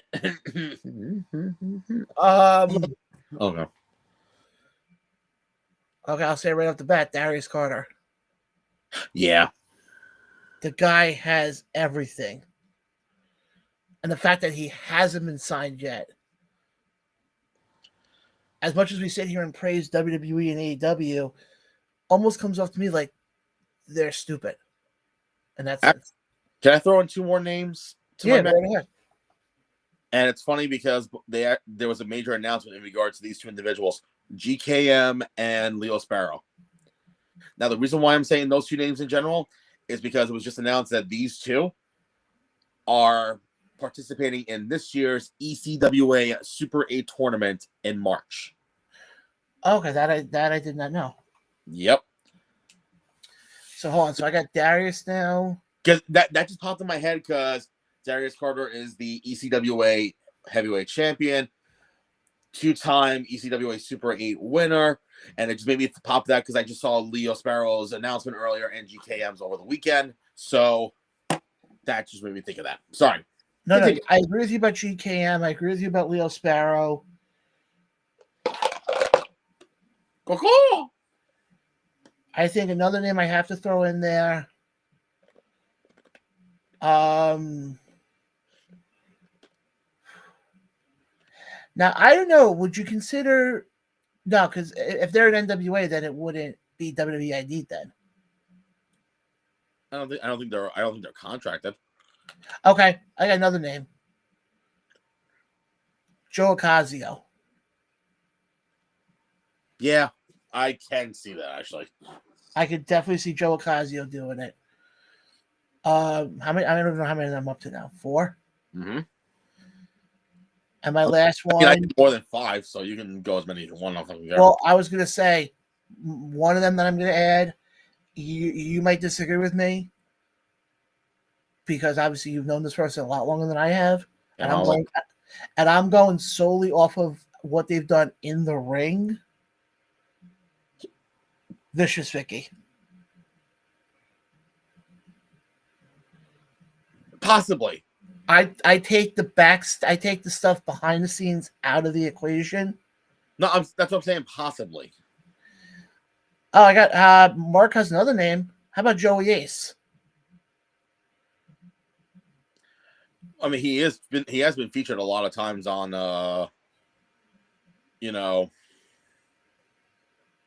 extra work and have done so maybe.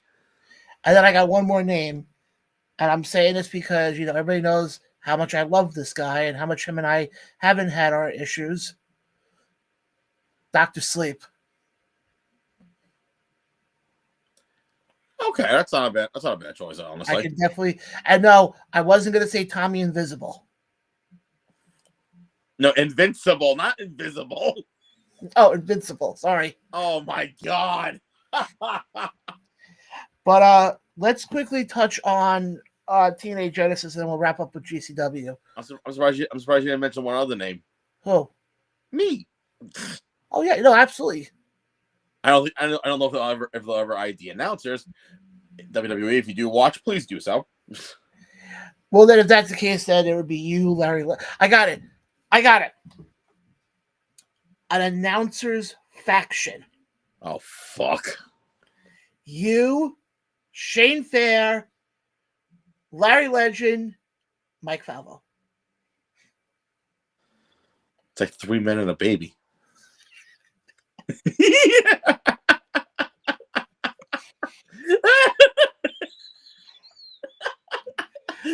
I still remember, and I've had Mike on before. I've told the story. I still remember the first time I met Mike, and I was like, I thought ring announcers all had to be tall. Because at that point, you gotta remember, at that point when I first met Mike Falvo, and this isn't a shot at Mike, okay? I don't want people to misconstrue what I'm saying here. Because if Mike was, I mean, crap, when I had Mike on, I said, you know, the last thing it was on was BC. But I remember the first time I met Mike, and at that point, you know, obviously I've gotten to know you, I met Shane Fair, and I thought, okay, all these ring announcers are like 6 feet tall and up. I mean, shit. Let's call a spade here. Go back to you, and I know UWE is not a big thing, okay? But they do have a YouTube presence, so to me, they're considered a big thing. There's 2 episodes where Billy was the ring announcer. Yeah. So again, I thought the rule with being a ring announcer is you had to be 6 feet tall.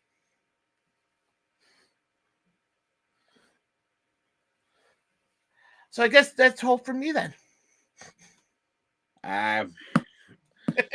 Sure. If you have 2 foot heels. No, more like 3 foot heels. Get it right. Well, then you can transfer from John to Joanna. Well, we all know, you know. But moving on. You know, women want to be with you, men want to be you. You know. Moving on. Any comments, by the way, before we talk about Genesis? No, just the last one was about Merck saying that another person I see is Joey Ace. That's the last one. But so guys, if you're watching this right now, I know we're live on YouTube, we're live on Facebook. Leave your comments below. Let us know what you think. And actually, before we get into Genesis, I teased this before. And what the fuck are they doing at NXT? Sorry. Who? Austin Theory and Grayson Waller. Oh.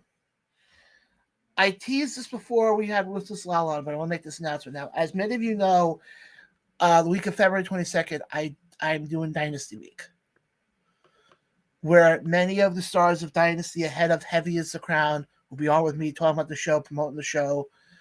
And I do have my first confirmed guest. Don't know what date yet this person will be on, but I can confirm the first guest for the Dynasty Week of 2025, Nahir Robles. La chica de hola. She is my first. Don't worry, guys.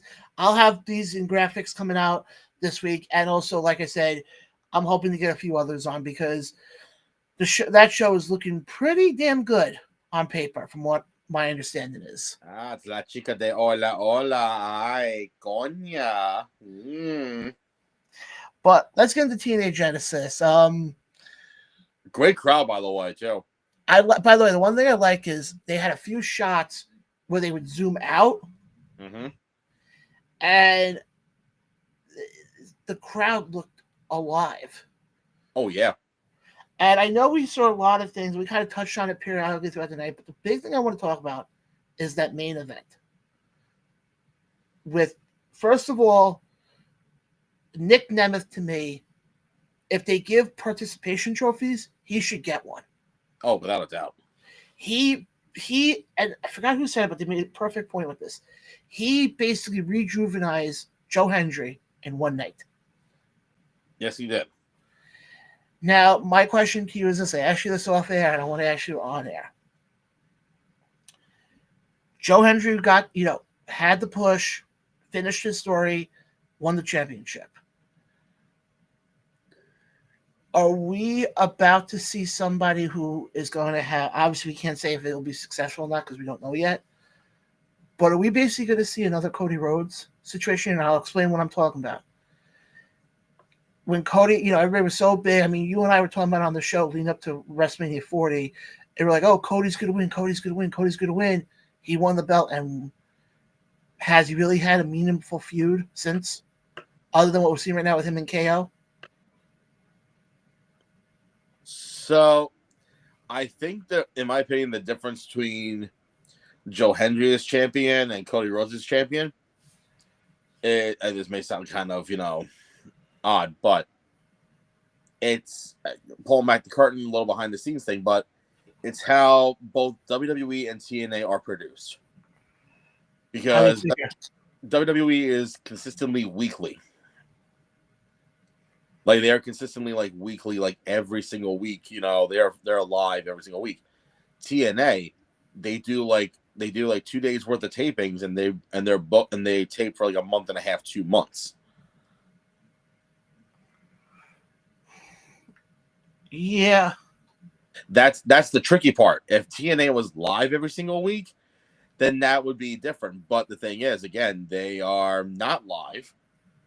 They basically film everything in 2 days worth.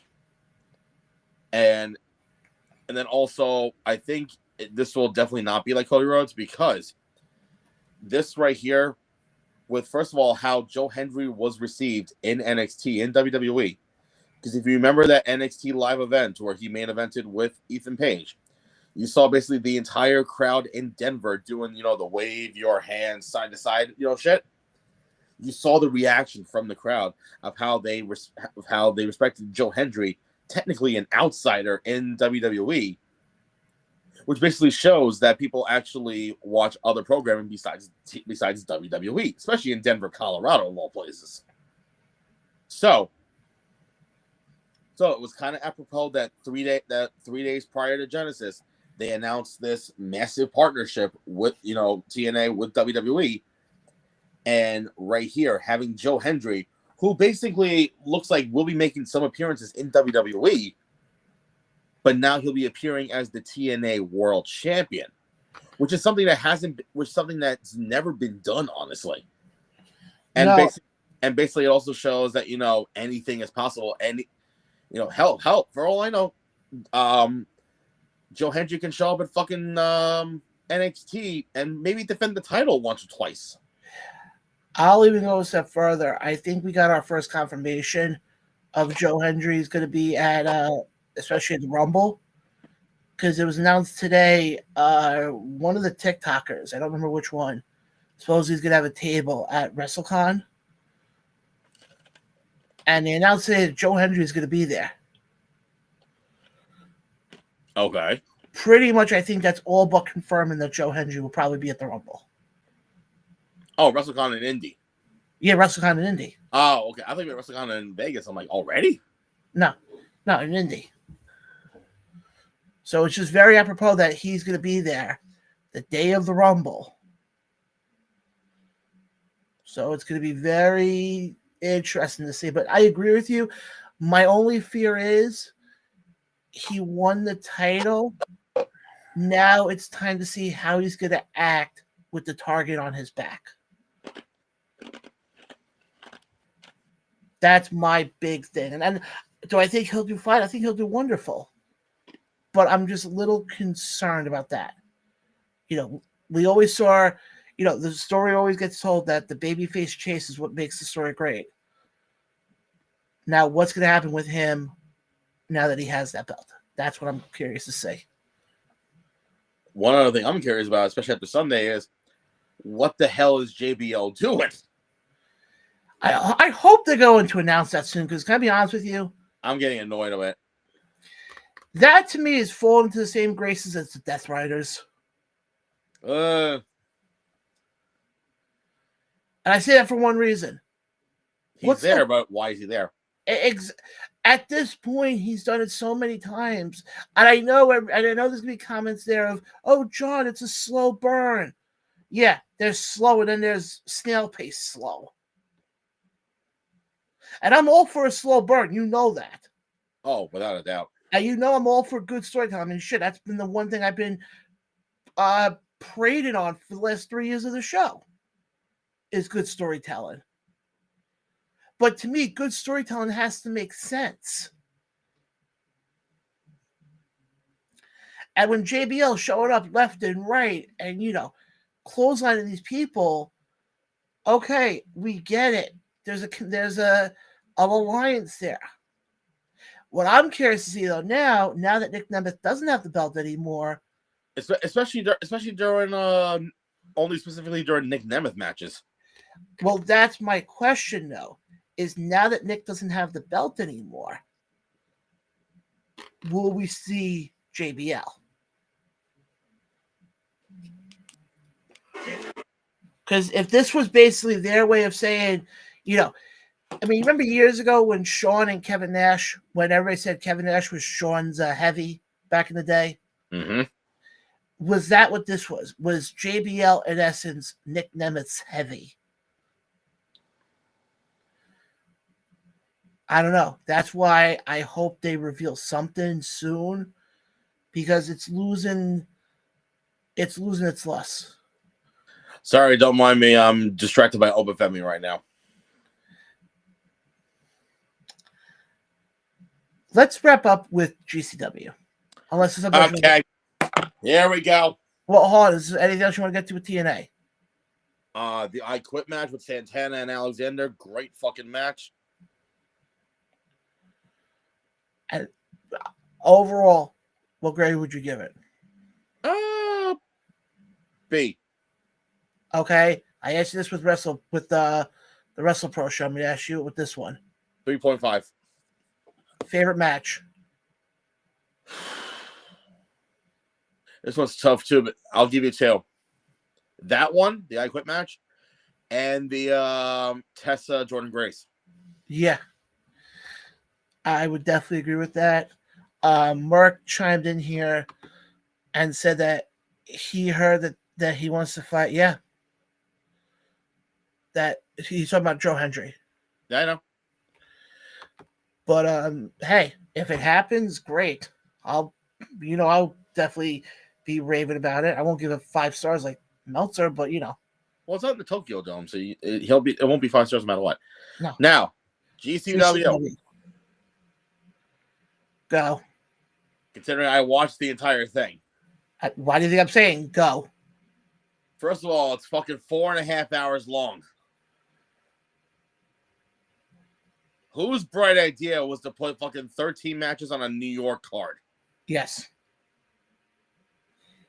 Oh, I know. I have the answer for that. I mean, I understand it's a Hammerstein, it's a big thing, but also at the same time, I felt even Joey Janela actually threw it out on NXT. The aura felt different this year compared to last year.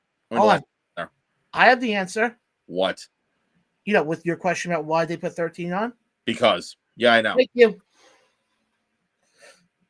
Like a few of the matches, like the 6-way scramble on the kickoff show was great. But in my opinion, favorite matches were the tag title match with the Garbage Daddies and Violence is Forever, and the opening ladder match. Yeah, that I will agree on. We said it offline. You said it to me offline, and I agree with you because I actually had a chance to watch back some of it. After what happened with Alley Catch, which by the way, well wishes to Alley Catch and hope for a speedy recovery, especially for an injury that bad. It was terrible. Yeah. Well, I want to ask you this. Obviously, you were at the first show. Yes. And it was the same setup this year like it was last year, right? Yeah. Now, I asked you this offline, and you explained to me, but I want you to explain it to the listeners, though. Mm-hmm. You said that, because if you remember when she took the suicide dive, it looked like here was the ropes and like here was the barricade. From what I saw, somebody messed up with the logistics of the seating and whatnot, because there was actually supposed to be another row of seats. Oh, okay. That's why there was so much space in between the first row and the barricade on that side. Well, my question to you is this. is there normally that much room to do a suicide dive on that side? No, that's why they usually go to towards the entranceway, because that's usually where there's the most space. But considering the entranceway had no space at all. But anyway, back to GCW. Yes. Right back to the show. It was a nice little feel good moment of seeing Super Crazy do the balcony, spot onto the other trio. But I felt like at that point, people are slowly, great seeing Amazing Red be the first inductee into the Independent Wrestling Hall of Fame for 2025. Well deserved. But no, honestly, even Sidney Akeem and El Hijo del Vikingo couldn't even bring the crowd up to their energetic levels. And on paper, that sounds like a fucking phenomenal match. But it didn't. That's the only thing. It kind of was a little lackluster. The Bloodsport match, I felt bad for Josh and Tom. Tom looked great. And the fans were loving him. Everyone hated Josh. That means he was doing his job right. Exactly. And then when it came to the whole thing with Cardona, okay, here we go. For those that didn't really understand, Cardona issued an open challenge to anybody, to come out and whatnot. Now everyone was expecting, a big name. First of all, you had Tommy Invincible coming out, because apparently he's been trying to get his attention all over social media and whatnot, and they were like, yeah, let's give him a shot. But then, he failed. So Cardona gets on the mic and says, oh, this is bullshit. I want another opponent. And it turned out to be Microman, which that shit was funny.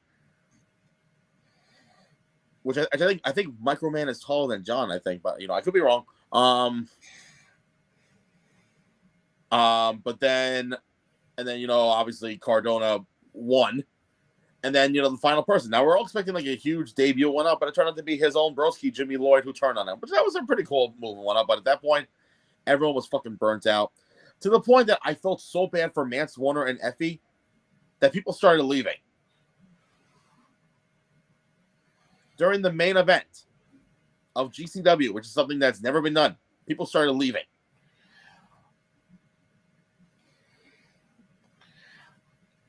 I want to also, I get what you're saying, and I didn't get a chance to see the whole thing. I saw clips of it here and there. You have 4.5 hours to kill?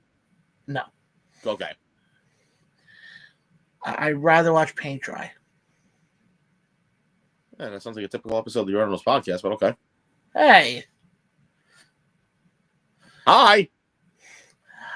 My only issue with it, and I think, first of all, I think to kind of answer your question about why did it take 4, it took them a while with they had to wait for the second ambulance to show up. That took about 20 minutes, but even so. Yeah, no, I get that. I think the problem is when you do shows in the same building multiple times, it loses its appeal. When they did the show the first time, the one that you were at, I think that was one of the first wrestling shows at Hammerstein since ECW One Night Stand. No. Well, Ring of Honor, duh. But the last Ring of Honor before the pandemic. Yeah, but you're still talking 5 years ago. Exactly. So you're still talking about there hadn't been a show there in 5 years. Mm-hmm. GCW comes in, they sell out the place. The first show was amazing. I remember we did a watch along for it, and the Oompa Loompa who was on with me was more concerned about trying to find you in the crowd. But no, I think, and we see it with AEW. I mean, yes, granted, WWE is a little bit different, but you see it with AEW, for example, and you see it with a lot of these companies when they run the same building multiple times. The appeal is gone. That's why ticket sales. That's why, going back to Janela's thing about his tweet, that's why I feel like the aura wasn't there. Was for that reason. Also, I think you said it off camera. They should have done an earlier start time. Yeah, that to me is the one thing I will never understand with independent wrestling. Why are we so gung ho on having to start at 8:00 at night? What's so harm, especially it's a Saturday? What's the harm of starting at 4:00 in the afternoon? Sunday. So okay, Sunday even better. Now it was a Sunday, dude. What's the harm of starting the show 1:00 in the afternoon, even 2:00? No, for something like that, 5:00 would have been better. 5:00, yeah, 5:00. You're done by 9, 10 o'clock. Everybody's out of there by 11. You're good to go. Exactly. To me, having to start at 8:00. I mean, thank God a lot of people are off the next day because of MLK Day. Maybe that's why they did it. But even so, the last one, it wasn't on like MLK Day and whatnot. I had work the next day. I didn't get home till like 2, 3 o'clock in the morning after all that. Yeah, and to me that was. And then I know the big thing they announced was Janela. It was it's Janela and Sabu in Sabu's retirement match in Vegas. Now I know some of you were thinking, but Sabu is notoriously known for no showing shows. Here's the thing, though: he lives in Vegas. Yeah. So there's no excuse.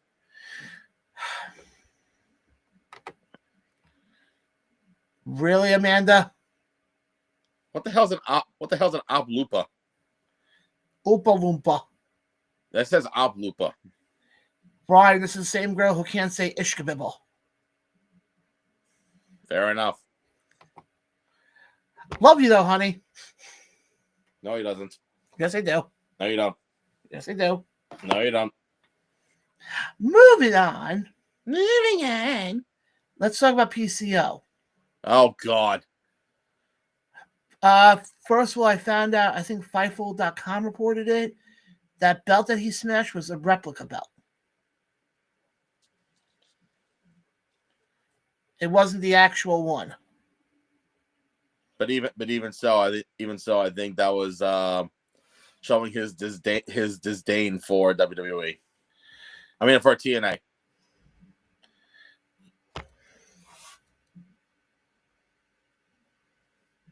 Hey, I have the flu. Hey, he's a Jew. Bibbidi bobbidi boo. Okay, I'm sorry. Whether you have the flu or not, it doesn't give you it's no excuse of you not being able to say Ishkabibble.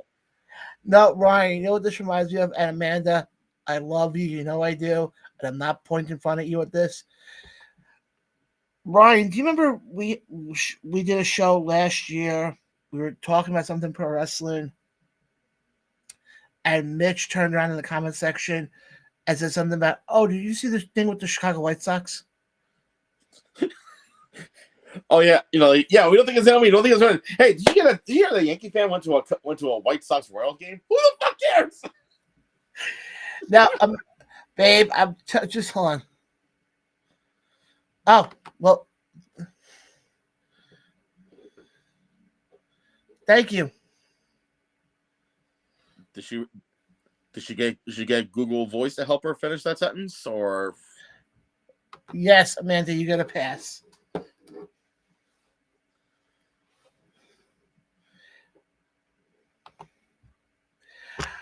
I'm just waiting for her to come back.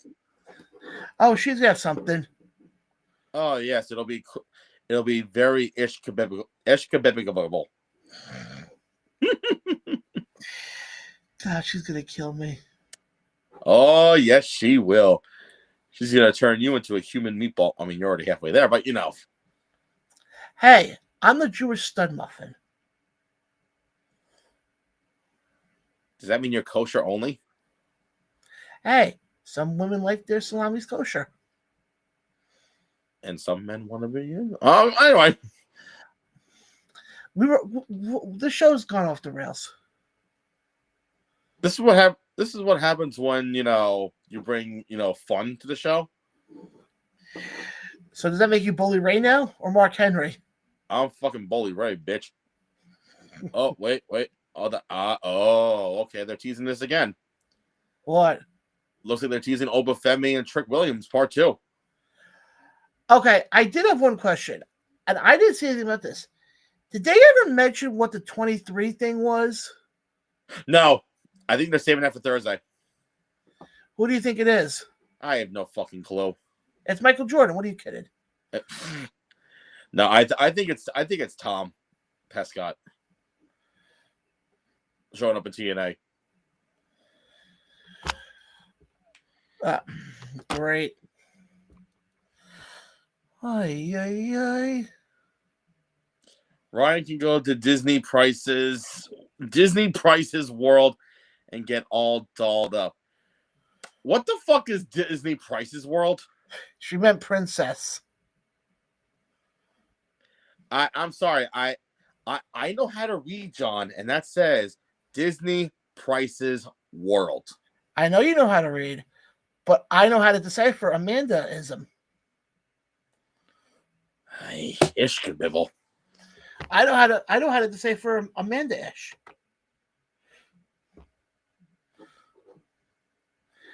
I thought that was Sicilian. No, that's sauce. Oh crap! No, gravy.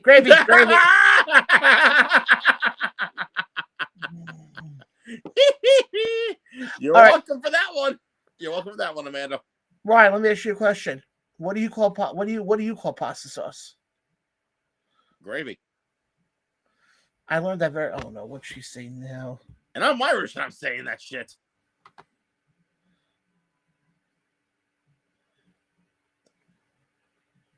I mean, he better know you. He's been dating you for the last 7 months.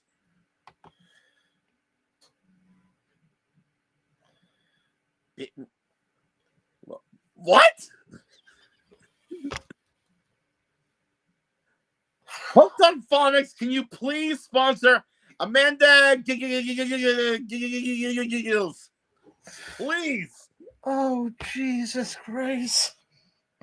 No, Jesus Christ will not be here to sponsor her, but Hooked on Phonics will. Babe, you know I love you. Speaking of promoting and sponsoring, let me tell you all what I have coming up in my upcoming schedule. So, this coming Friday, I'm in Bohemia with Victory Pro Wrestling. I forgot the name of the church, but it's a wonderful fundraiser supporting church, 7 p.m. bell time. And I know John won't be there because it's a local show, so he won't be there. February 15th, I'm back in VPW as they present the Kings of New York. Now, the reason why I said Kings is because normally it's our King of New York tournament where the winner becomes the number one contender for the Victory Pro Wrestling Championship. Oh, no, New York State Championship. However, this year we're changing it up and doing a tag team version of Kings of New York, where the winner becomes the number one contenders for the tag team championships. Then the following night, Creative Pro Wrestling is back, baby, as we bring Toxication, and it was just announced earlier today, the first match for Toxication. And it'll make some beefy loving men happy, including aka John Blaine, as Bear Bronson goes one-on-one against Frankie Kazarian. And actually, I can confirm this, because actually this was just brought to my attention. February 22nd, I'm actually back up in Immortal Championship Wrestling. Congratulations. Yep. And from what I saw, they're bringing in someone who likes to say the word damn.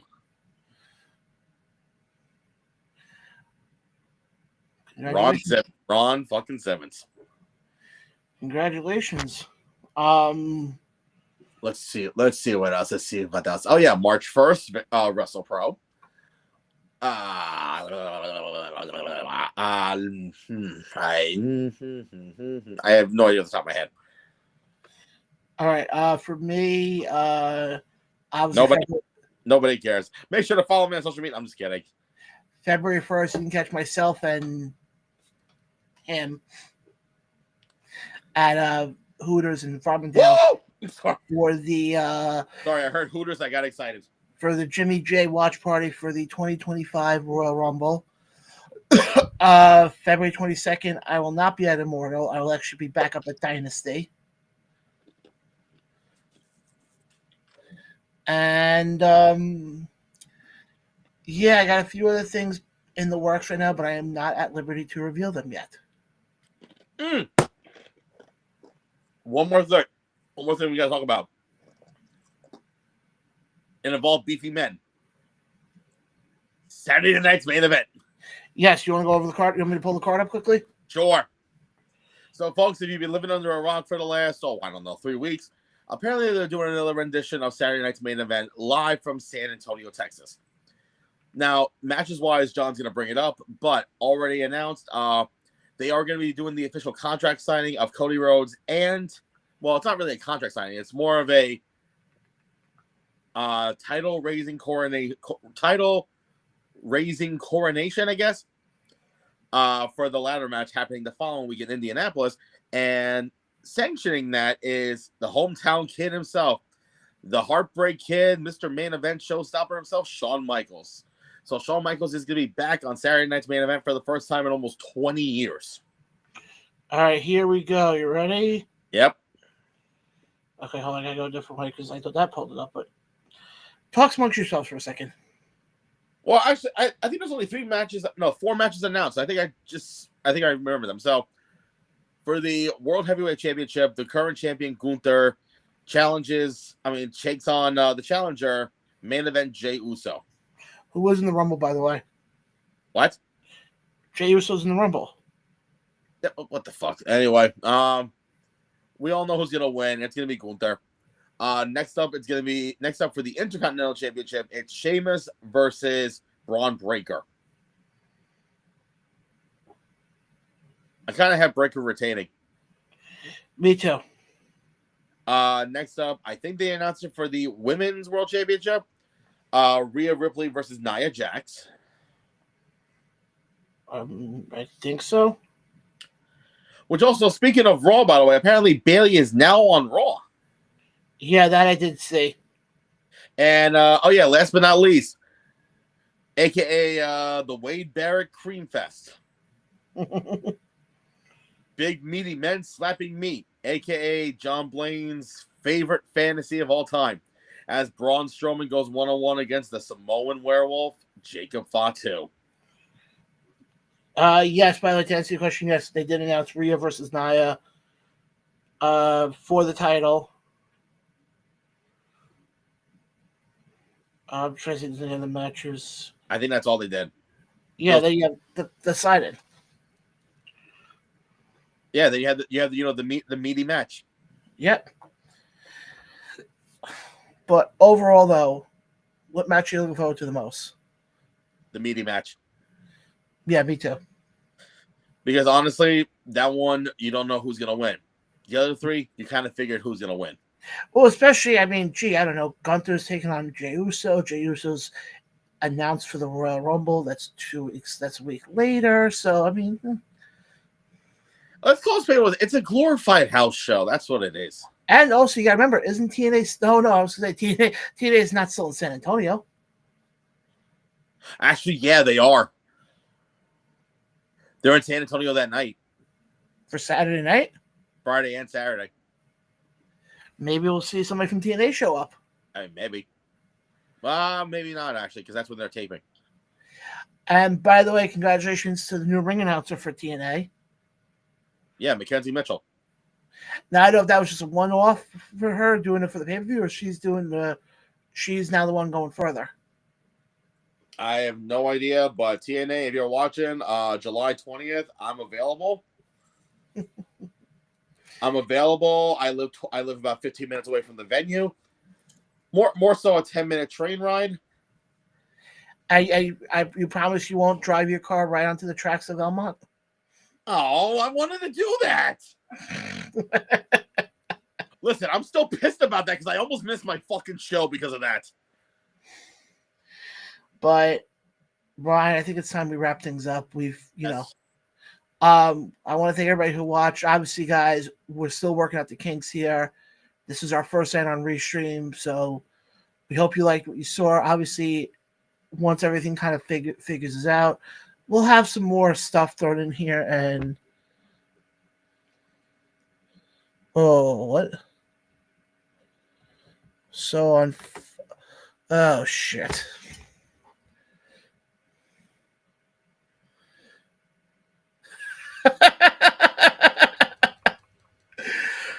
So, on February 2nd, I will be able to go at it with Ryan in person instead of February 2nd. I don't know where you're going to be February 2nd, but I know the day before I'm going to be at Hooters.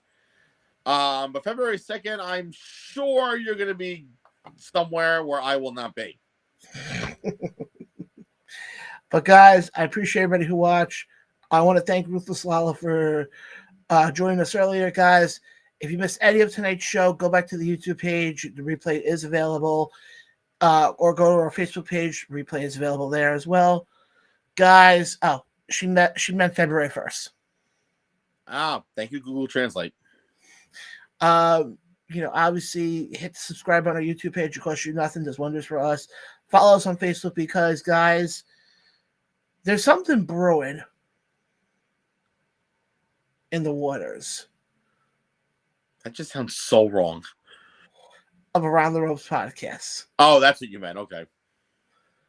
And what do I mean by that? You're going to have to wait and see. Wait and find out. Because, guys, if everything comes through, I'll be happier than Wade Barrett was when he saw Jacob Fatu and Braun Strowman in the ring together. On that note, for Sexy Ryan himself, for everybody who commented on the show tonight, I appreciate it. I know Ryan appreciates it a lot. We are out of here. We'll see you guys again next week.